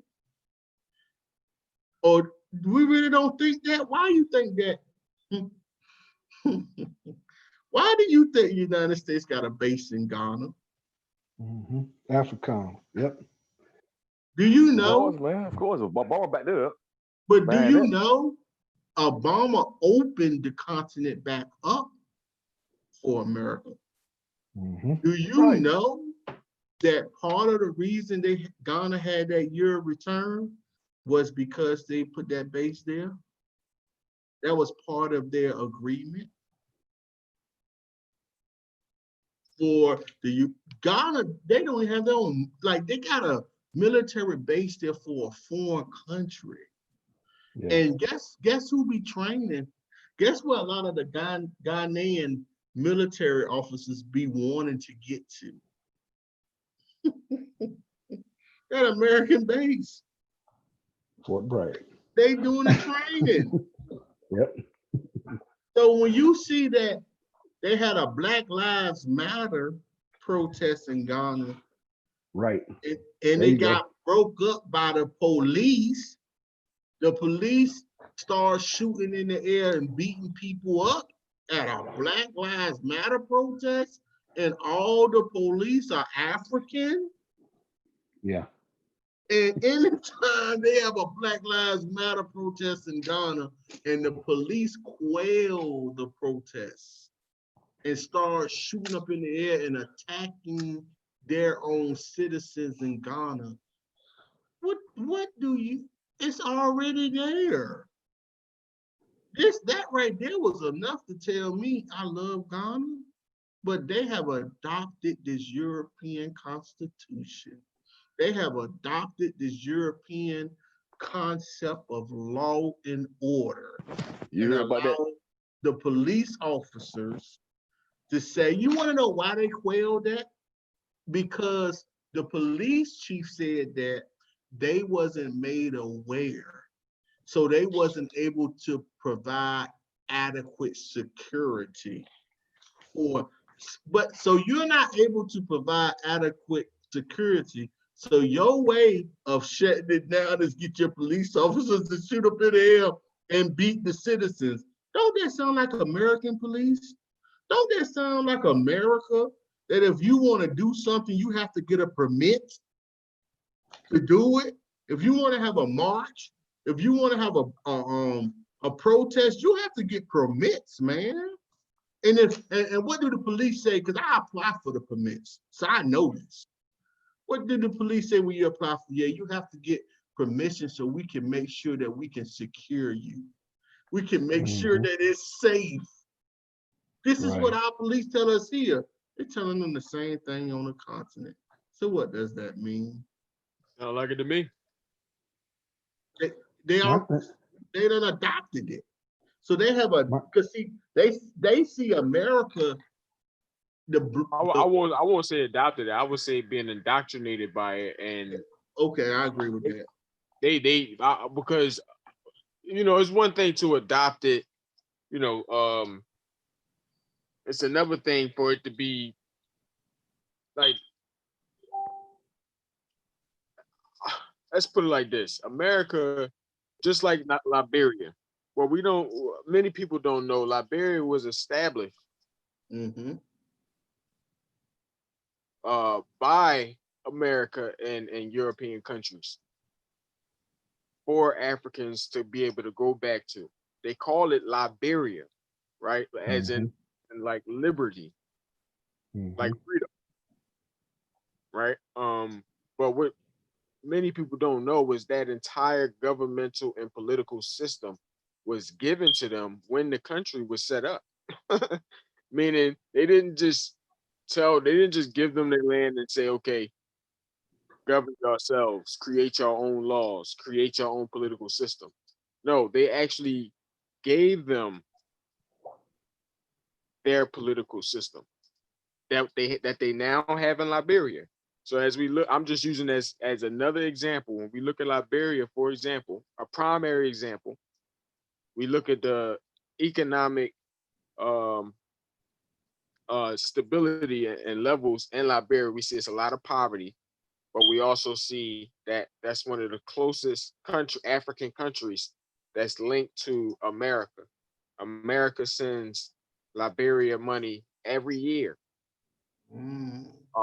Every year they send them millions of dollars, but yet Liberia remains one of the poorest African countries because of their ties to America and also because of the political and governmental system that's being run there in Liberia, that is not in the interest of the you know of the native person.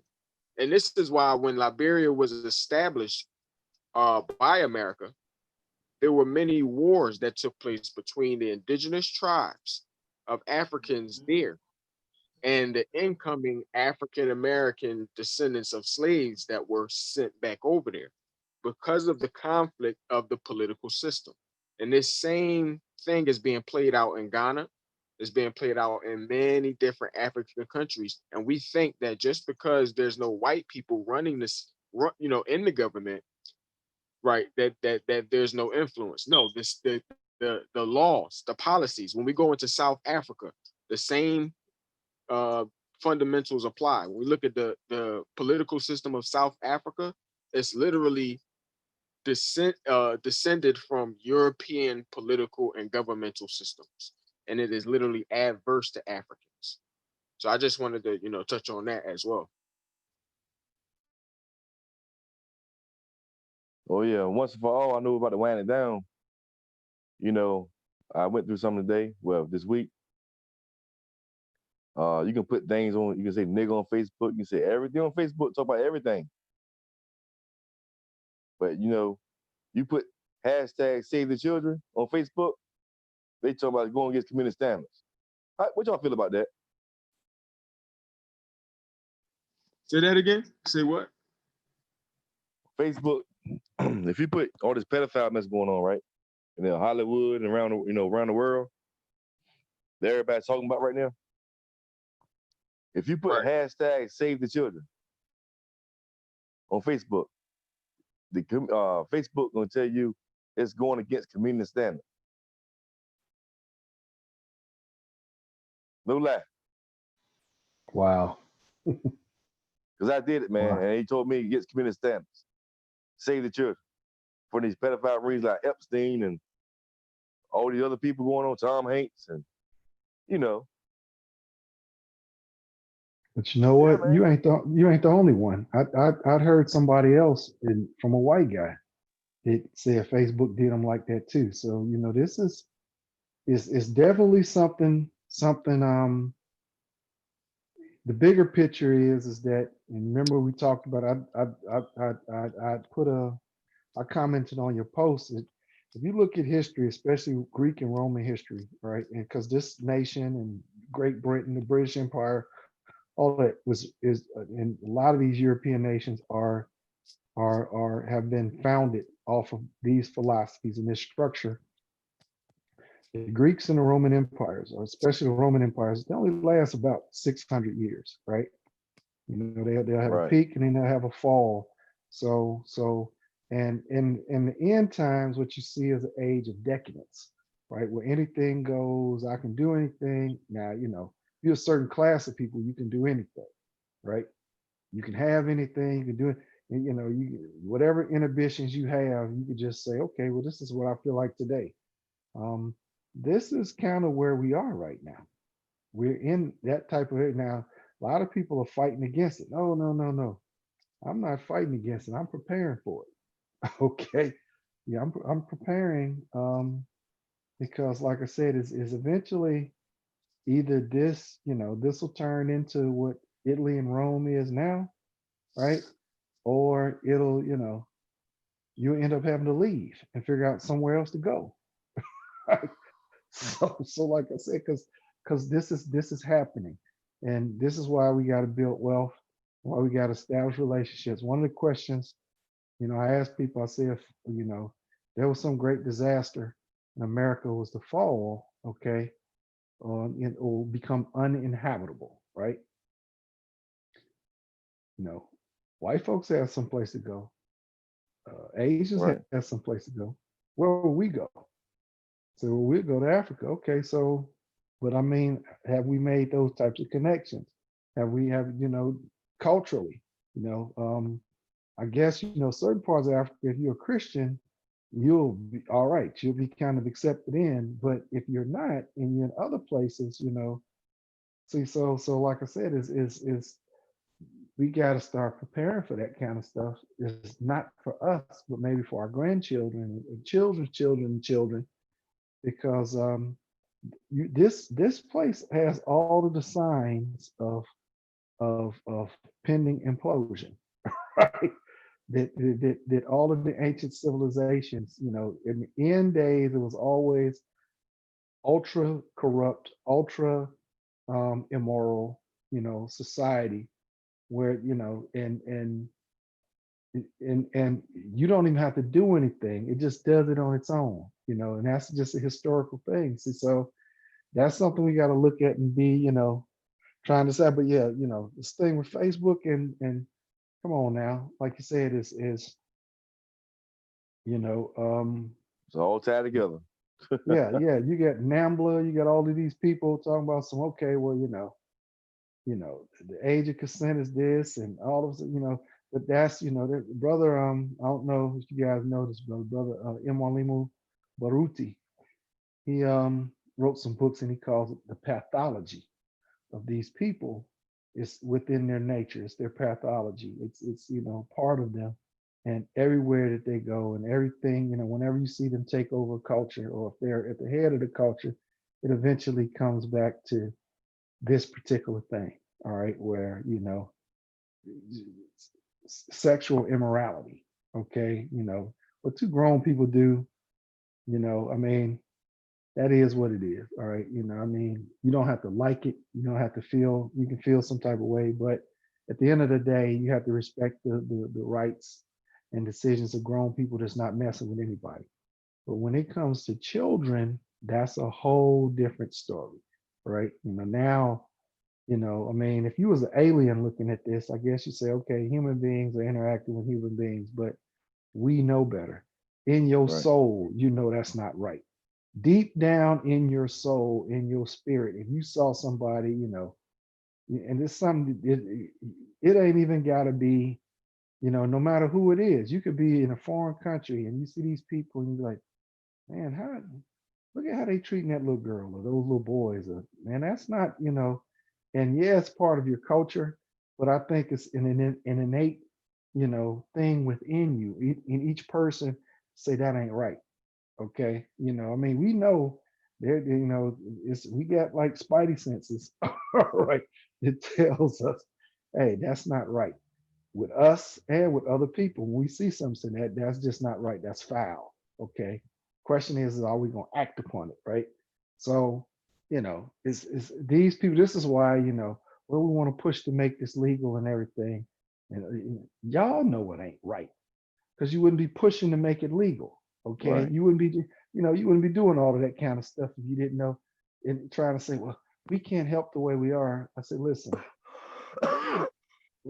so but this is what happens when you justify insanity. When one form of insanity becomes justified and say, okay, well, if they're allowed to do this, then why can't we do this?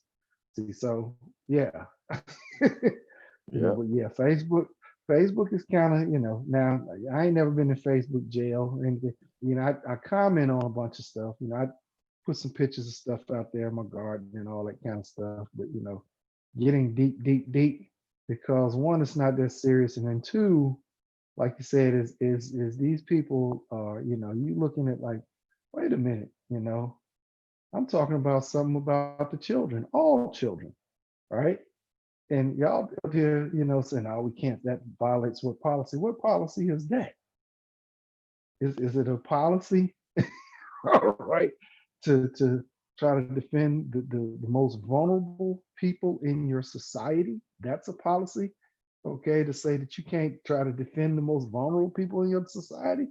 And if that's the case, please let me know now so I can go ahead and say close my account out. So, Right. So yeah, brother Leonard, is like that's the one thing that should bring everybody together is our children. right. All the disagreements, ideologies, and everything, our children. And when you said like if Armageddon come, we just need to teach everybody should know how to fish and hunt. I know what plants to eat. Mhm. Everybody should know how to fish and hunt. You see, but most people don't. Right. As most people don't. We gotta survive, man. Money is good, but when it come down to the coming down, that money ain't gonna be nothing. It's be about survival, you know what I mean? And we get close to them days. And I'm talking about white, black, everybody. We need the ones that's righteous, halfway righteous, whatever. We need to come together and make a stand for these kids. Because just like they made the gay things legal, just like that, they're going to do this stuff right here, just like that. You know? You got these people out here walking around here, just walking around, man, floating, going to Greece, flying over here. And you got people in prison that's not guilty, serving time for some BS, you understand? For some alleged stuff. And you got people around here doing this stuff legally. And nothing happened to them. It's crazy.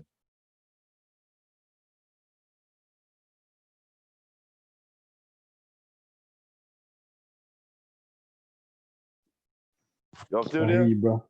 Yeah, I'm here. I hear you, brother. Like I said, it's all we can do is if each of us watch our children, and if you got people that you know and you love and your family, your neighbors, your brothers and sisters, you watch their children too. I consider myself what I call a neighborhood or community dad. If I see Right. some kids out doing some stuff, right? I don't care who your mom and daddy is. If I see you doing some stuff and it's dangerous or they're in trouble, I'm gonna step in. All right. And that's, like I said, is if I got to go get what I gotta get, right? That's right. To make sure some people, because like I said, that to me as a man, that defines you as a man. Men, that's one of your obligations as a man is to protect the most vulnerable in your community. All right. Or even the most vulnerable people that you see, right? Obviously, like I said, if you see some stuff between grown folks and you don't think it's right, maybe you might need to call the police. But when you see someone with a kid, you got to step in immediately. You got to stop that. Say, no, we're not having that. So, yeah, and that's all we can do is be there. One of the things I say is I can't help everybody, but if I can help one or two at a time, and then they can help one or two or three, and it gets infectious like that, then we're helping everybody out. Everybody's helping each other. So And yeah, if everybody do that, brother, we be good. We can't save the world. We got people out here that's tough, thugs, Mhm. whatever you want to be, gangsters, whatever. I ain't saying nothing about this stuff, man. We got people that's smart, woke, whatever. I ain't saying nothing about to save the children. It seems like what the hell is going on? This should be number one priority right now, save our children. We can learn the Yeah, lessons tomorrow. That's secondary right now. Our children is at risk, man. right. This is crazy. Right, absolutely. And just like you said, you know, it's mm, but when you get away from, this goes back to like I said, it's the destruction of a warrior class within a group of people. When the warrior class is gone, then there's a vacuum there where the warriors used to be. So who fills that vacuum? You got anybody, thugs, these people, those people, people that are really not supposed to be there in the role of a warrior or in the role of a warrior. So what happens is our children are not protected, our women are not protected.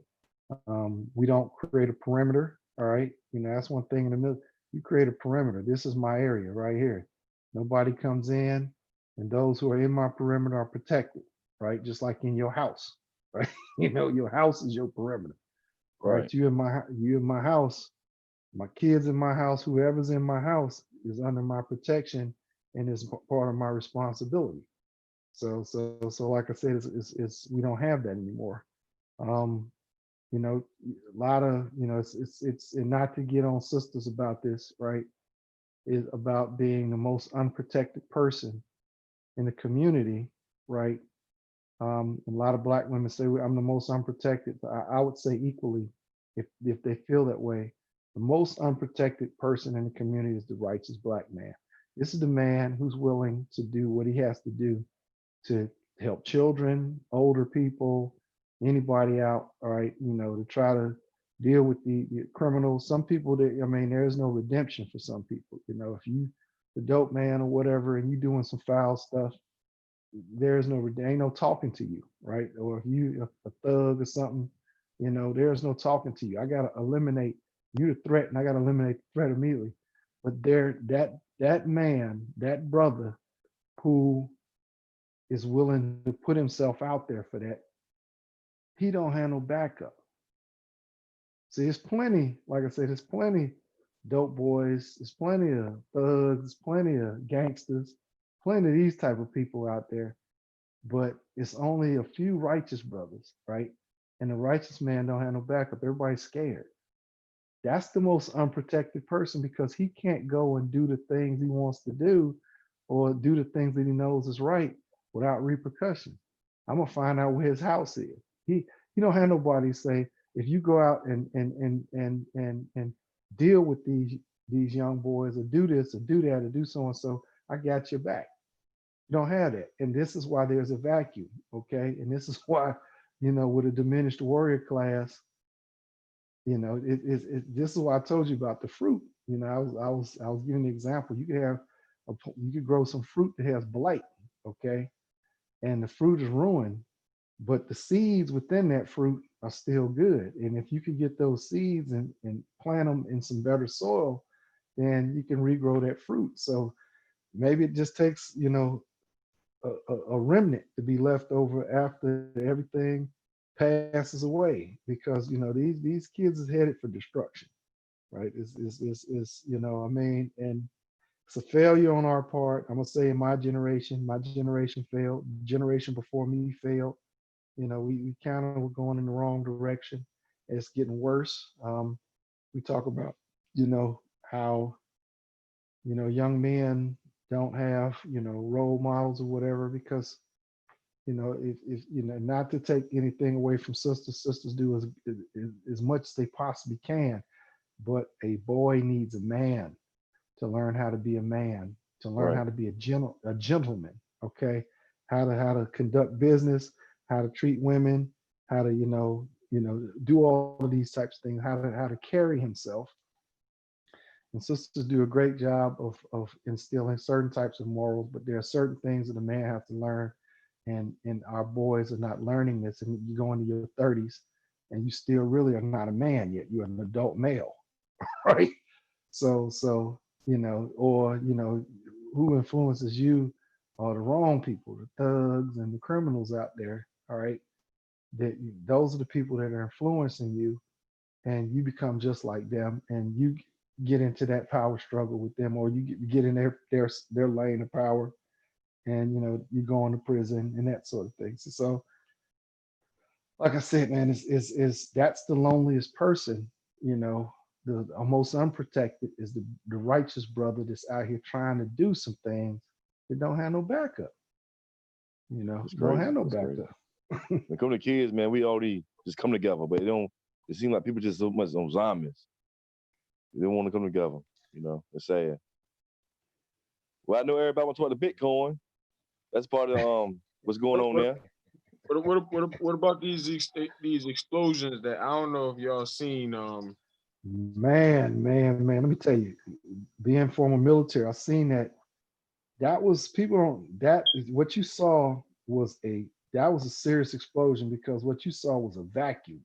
Saw some stuff on fire, and that explosion, what it did was move the air molecules and away to where there was no air in that space. That's that big mushroom cloud type thing. That Right, was compressed. like the atomic explosion.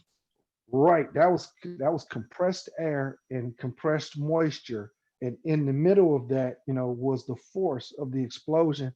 And then it collapsed back down. I was like, damn, you know, that I'm still watching, because, you know, what was it? It was some sort of what type of plant was it? It was not what was it? They said it was a fireworks factory, but the way that thing went off, man. I don't Right. know. I don't know if y'all saw. They was actually slowing down. Like a lot of people recorded that. They Yep. showed a missile. They showed a missile. They actually paused it. Um, They had multiple different angles, and it's actually 6 different explosions that happened across the world within the past 24 hours. And that was only one of them. Let me share my, I don't know if I'm able to share my screen. Heru, are you awake? I think you might be asleep. Yeah. Yeah, most likely. uh yeah, it actually showed that it was 6 different explosions that happened in in different cities across the world. 6 Wow. different cities, and just in the last day, and that was one of them. And they, like I said, they y'all can look it up on YouTube. Look at the slow motion. Look at some of the angles that people was recording of that event. And it was actually showing missiles coming down, man, and that's actually indicative of what you was just talking about, that explosion that happened like that. Right. You know what I mean? And not fireworks. No. Not fireworks. Well, we did not see any fireworks at all. Because typically, if some fireworks are gonna go off, they all not gonna go off at the same time. You're gonna No. hear some fireworks. You're not gonna hear one big boom. Come on now, we talking about a fireworks factory. Mhm. Every firework is not gonna go off at the same split second. Come on now. Come on now. Plus, You know what I mean? think about it like this too, is even if that was to happen, you'd have like, that's just like when you light a chain of fireworks and it's pop, pop, pop, pop, pop, pop, pop, you'd have that going on. Or even if they had containers of the explosive, right? If you had a container of the explosive, it'll sizzle in That's right. fire, but it takes percussion. All right, it takes pressure for that to explode and blow up. Like it's like you hold a firecracker. The firecracker is wound up tight with gunpowder inside of it, right? So when that gunpowder lights on fire and you got all that pressure building up, it's got to go somewhere, so it pops the little container open. That was, like I said, that was some percussion right there. I'm being former military. I know what that percussion is and feels like when you be That's on the right. base and all of a sudden you get artillery fire. You can feel the air. The That's right. air will push you back and suck you forward. That's Right? You right. hit boom, And boom. fireworks won't do that, bro. No, no, no. But Fireworks don't fire, do that. They don't have nah. that percussion force that you speaking about. That's right, bro. That's right. I only seen one fire like a M80. M80 is like a quarter stick of dynamite. That's about the only thing I've seen. But even if you had a bunch of those like that, it's not, like you said, it's not going to blow up at one time. That's multiple explosions happening. That was, like I said, one that, I mean, it was almost like, seriously, that was like That a was like a small nuclear nuke. bomb, bro. That was like Yeah, some nuclear weapon that hit that location it or was blew like it was like location. a small nuke is what it was like. Because I was like, wow, that's just what that looked like, is a small nuclear device that it went off. That's right. You And know, with a shot, the smoke shot straight up, and we didn't see, because typically with fireworks, if you're talking about a fireworks factory, then they got all type of fireworks. They got the little spinner tops. They got the ones shoot up in the air and make all kinds of lights and booms, and you know what right. I mean. Should have seen Exactly. something. You know what I mean. Nothing. We don't see nothing but smoke. Yeah, No, that would have went off like, it would have went off like, like you said, like fireworks. It have went off like, you at the baseball game and you just got pop pop pop pop pop, wee, wee, sweet, all that noise. So we don't you would have had this you'd much have though. had Expect all the of that. something. And we just, like sheep, we just accept it and say, oh wow. Man, look it up. 6 different explosions happened in different cities across the world in the last 24 hours. And all of them look very similar to that one. I'm just like, it was literally in cities, buildings, and the hundreds of people, died, not just in that one location. Many, just in the last 24 hours. And it's crazy because it did, we've never heard of nothing happening like this. Um, not even in war. I think that was in Beirut. Yeah, that was in Beirut. Yeah. That was in Beirut, right? Even in Beirut, you didn't have nothing. Like I said, Beirut is war torn, but I mean that type of explosion, because you seen it was like on fire, then all of a sudden it was like boom. I was like, damn. Hey, like I said, that's some, and if it happened in 6 cities, that kind of is making me kind of wonder. Okay, so what the heck is going on here? What is somebody trying to hide or That's right. trying to do, or trying to experiment with? To where you got these sort of things happening. But again, you never know. This could be. You don't know what was in that factory. It was a fireworks factory, but we don't That's right. know. That's right. It could have been some, chemicals and all type of stuff. Yeah, it could be. It could have been. It could have been something to where somebody's trying to. This could have been a secret op. They already said. It was. See, so this could have been an operation where, all right, you know, we're gonna do this and just not talk about it. It never happened no more. We'll already have a story made up. All was an accident, but it really wasn't. We don't know what was in That's those right. buildings. It's crazy because when you know what, you're right, because with the way they spin the story when they first came out with it, I said some dummy was standing there smoking a cigarette and threw the damn cigarette on the ground. That was my Right. first. Was literally my first thought. I said, you know what? I said, how could something like this happen? If you're talking about a fireworks factory, I know they ain't got no flammables just sitting around. Or like some Hey, security guard or some employee went out and smoked a cigarette and threw the shit. You know right. what I mean? I think. That I was my think it's. first. It was a complete accident. Then I sat on it and thought about it. Like, hold on, wait a minute. This is not making sense. Right. I mean, It's this not. ain't making sense. Now, the explosion ain't making sense. 100 people died in the surrounding, and we ain't hear one firework. Right. I mean, like you said, this right here looks like that video that we saw of those experiments with those nuclear weapons, those atomic bombs that they dropped on Hiroshima and Nagasaki. Right. They were showing the video clips, and you can see that when the weapon, when these nuclear weapons hit at the single point, the heat and the pressure is at such a high velocity and speed and temperature that it just takes away all of the oxygen, and and then pulls back on itself. That's Right. exactly what we saw with, That's with uh, this incident here. Yeah, that's what that. Well, like I said, is in the factory. Like I said, is what's the rule when you're around any type of flammable substance? No flames, no sparks, no burning splints. So that's a universal thing, okay, with That's right. hazmat and hazardous materials. So I you couldn't ain't even got a imagine. guy. I'm sorry. What they try to do, they try to make it seem like, say, yeah, my man was sitting up there, he had a cigarette he was smoking a beanie. He had a cigarette in his mouth. He had a That cigarette was in his what mouth. crossed my mind. Then I had to think about it, like, no, come on now, don't take that sheep mindset. You know what I mean? Because that's the easy way out, is to just, okay, you know what's, and that's what they want us to do. They just want to say, okay, we don't know what the cause of the explosion is, and leave people up to their own speculations. Oh, was a security guard smoking a beanie? Yeah, Some spark of electricity, light bulb went out, spark, and did something.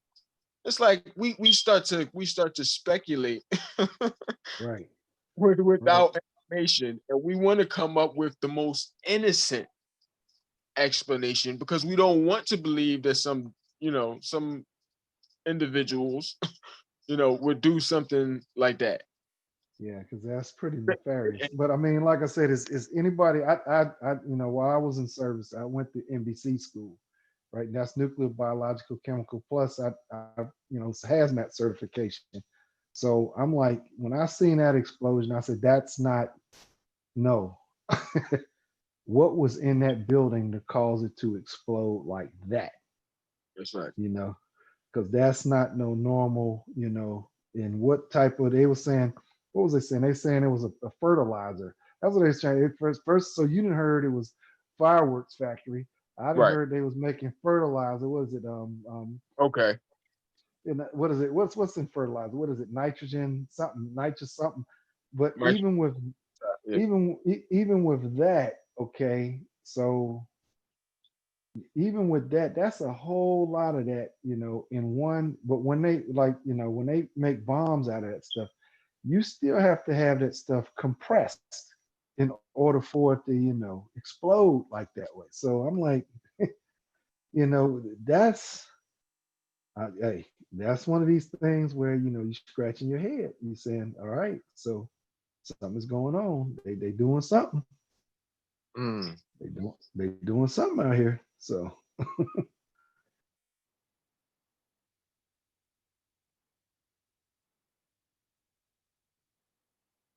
Yeah, man. You want to talk about Bitcoin for the last subject?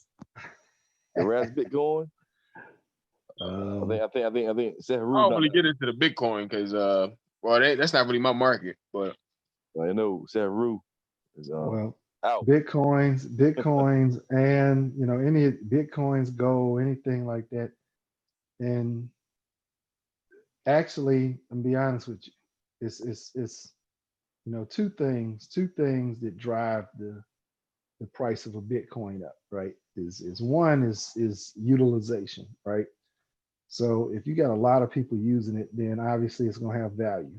Okay, it becomes legitimate currency if you get to where you can buy food, people are getting paid in Bitcoins. You go to grocery store, all that kind of stuff, and you can actually buy stuff now. You're really getting to the point where it's getting ready to get driven up. So that'll drive it up, or the value of the dollar will drive it down. You got another stimulus package. We have not felt right now. We've not felt all of the effects of the stimulus package. Wait till next spring, or right after the election. Wait till next spring or summer around this time, or before, this time next year, or before, when prices skyrocket because you got all of this currency in in the system right now. That's a problem. So we're gonna feel, you look up and say, oh, wait a minute, a gallon of milk now is a legitimate $5.50, $6 a gallon. A pound of hamburger is $4.50, $5 a pound now. you know, see, Mm. so instead of three, you already see prices going up with stuff, right? If you go shop and you look, say, damn, this stuff has then got kind of high, right? So you already see that, but it's getting ready to get. Well, matter of fact, in the housing market, I'm looking at houses from like the 1930s, 40s, and 50s. People want $200,000 or more for a house that old. I don't care how much square foot, it is. All right, when you look inside the house, it's dated, right? Yeah, okay, you got wood floors, you got this, you got, but I mean, market wise, I'm like, how is it that these people think they gonna get this much for this house right here, right? So, and even with the land, so I'm looking at that. I'm looking at interest rates. All these interest rates are still super low. But interest rates being super low, that means the prices of stuff is going to be high. You look at these cars, right? I want to buy one of them Ram, what was it? The Ram 1500. All right. I was looking at this year model. I looked at that, I say, Ram 1500, how much is that? 55, 60, 62, some of them 67, $70,000 for a truck. I was like, shit. Mm. Yeah. Ain't no damn way. Especially something that's gonna lose at least a third of its value as soon as you leave the lot. Now, trucks Right. maintain more of their value because of they can be utilized. But my thing is I'm seeing the trend of these prices, of stuff, technology. They add technology to stuff and they be like, oh yeah, with that it's gonna they inflate the technology. Say, listen, technology is getting cheaper, not more expensive. So So that's a bunch of bull right there, but we're gonna feel it. This, it's not gonna be, you know, if you can maintain and hold on, you'll be good. But you, even when the virus is under control, you still got to deal with the economy. This year, 2020 is not, ending on a good note. 2021 is going to be, a mother as well. Oh yeah. So, and that's my prediction on that. That's why, like I said, is this stack your loot, but if you play it right, you know, because eventually these things happen in cycles. You come out of this, you can come out on top. You That's play it right. right. But yeah, like I said, cryptocurrencies and things, that Bitcoin, that's a sign when you start. Like I said, I looked up the other day and it was, it's like 11. It was over 11,000, right? See, so it's probably working its way to 12 by now. But that's the thing, is that means the dollar is weak, right? As a matter of fact, I had some brother talking about some, cash is no longer king. The Bitcoin is. I said, nah, cash is still king. All right, you can't go to Food Lion or to Harris Teeter or Kroger's and buy something with Bitcoins yet. When that happens, that's when cryptocurrency will be king then. And they already got cities where that's happening at, over in Scandinavian countries. They have replaced a lot of stores and a lot of different places are taking cryptocurrencies. Just like, that's what brother Heru was showing. So yeah, this thing is serious. But over here, you got enough cash, you can do anything. See, so it's still not there yet. But hey, you go to the pawn shop. That's when you're gonna start seeing people talking about some. Yeah, if you got old gold, give me your old gold. No, I ain't giving you my old gold. Well, that's Just right. like how they did. That's when we had the crisis before. That's what they were talking about. So yeah, but Bitcoin is going up, and I'm pretty sure the brother Saharu would tell you this is not a good time to buy Bitcoin if you're gonna get some. It's just, like I said, I'm predicting that, that we still haven't felt the crunch of these stimulus packages, and supposedly another one gonna go out. So, and maybe that's what you do. You take some of your stimulus money. If you good and you can survive, you take some of your stimulus money and buy you some stocks, or buy you some cryptocurrencies or something, somewhere you playing with house money. You know what I'm saying? But at the same time, all right, know that, hey, eventually this stuff is gonna peak. Now maybe you make. So, all right, that's kind of a gambler's mentality. That's just like, people play them football cards. I used to play them football cards. People want to play $5 and pick 15 teams to win $3,000, right? That rarely happened. But what if you picked, play $50 on 3 teams to win 150? Well, you could do that, right? It's the same thing with cryptocurrency. All right, so I'll get in now, and let's just say I buy, invest $500 and I make 1,500 and get out. That's cool. People are like, no, 15. You got a gambler's mentality. I want to make 10,000 off 500, but you can fool around and lose. So you got to kind of know when it's good. When, hey, give me this and you can make that. 1,500 is better than 500 all day long, right? Is it 10,000? No, but hell, who gonna say, oh well, here's $1,500. Oh no, I don't want that. I'm waiting to get 10,000.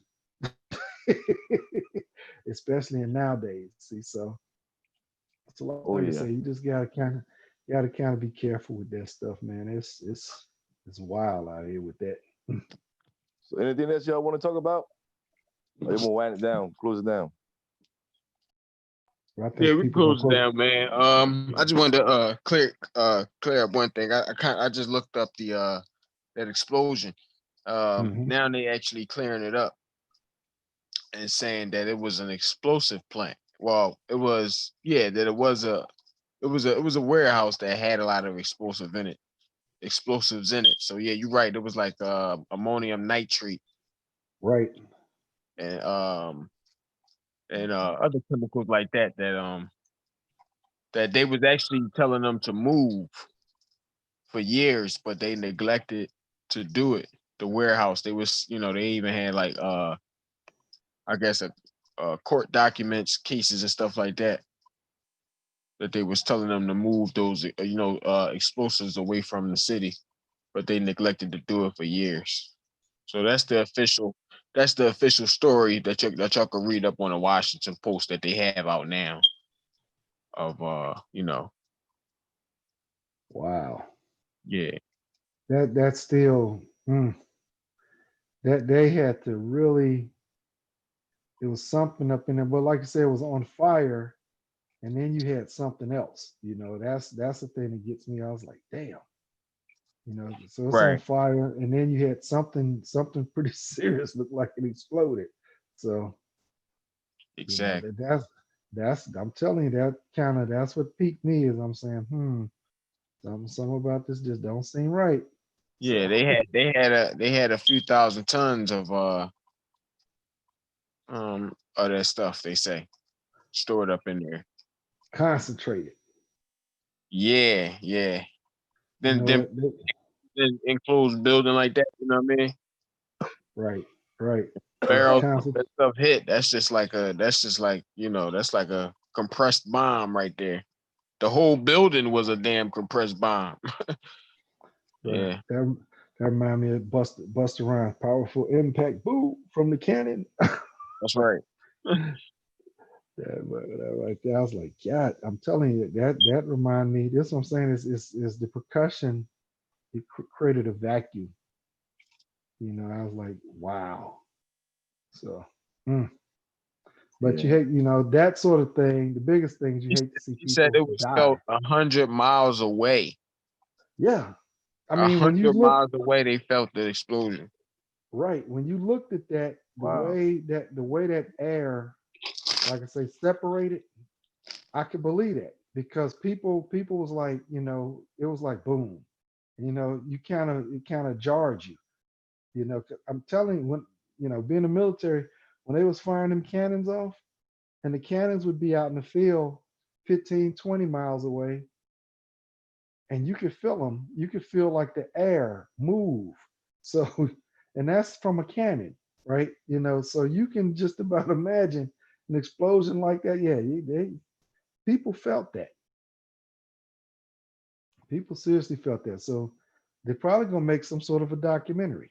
You'll be seeing something about it, talking about the day, the day the bomb hit or whatever. You know, the day everything exploded. So you're gonna see something on that because that's it's if it was an accident, that was horrible, horrible, horrible safety measures. Terrible. They people inside of there, they when that exploded, the people inside of there were vaporized. They don't even exist no more. So that's how Wow. wild and yeah, that's how wild and crazy. They was at people at point at the people that was at ground zero of that explosion. There's I mean it's imagine being here and then now nothing, zero. That's how they were. So They like I Mm. said said, it that's was pretty. hundreds of homes flattened. Yeah, Wow. flattened around the area, but windows shattered. I mean, you had some people probably had a heart attack. You think about you sitting in your house and all of a sudden your windows just shatter because it's a big explosion.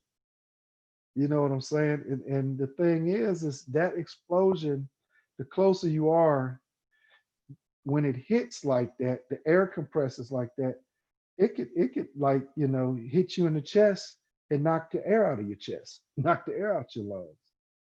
Because it's just that impactful. And then, like you said, is you got it'll expand and then it contracts, and the expansion is so fast. like I said, then you got the contraction as well. So like I said, that was pretty wild. That was, something, looking at that, people, because I didn't even think it was real. For first I thought, it was like a video game because you can't trust what you see no more, right? And then, more and more reports came out. I was like, geez, oh man, look at this. And that's like nothing you've ever seen before. So All right, family, we're gonna shut it down. yeah, Y'all got let's more shut to it say? down, bro. It was a great conversation. I hope everybody enjoyed the conversations.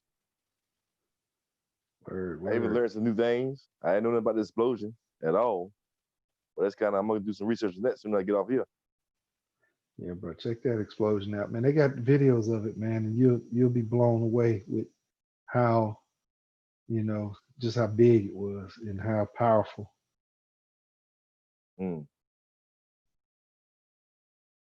Well, family, I enjoyed the show. This has been an NCRBG production. Hope y'all enjoyed the show. Any comments? Last words?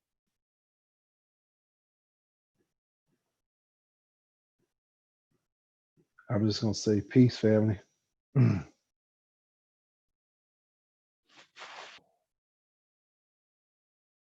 Miss Neb up. I'm gonna say peace, family. What I do. And y'all take care. We'll see y'all soon. Peace. All right, family. Peace. What I do? All right. All right, family.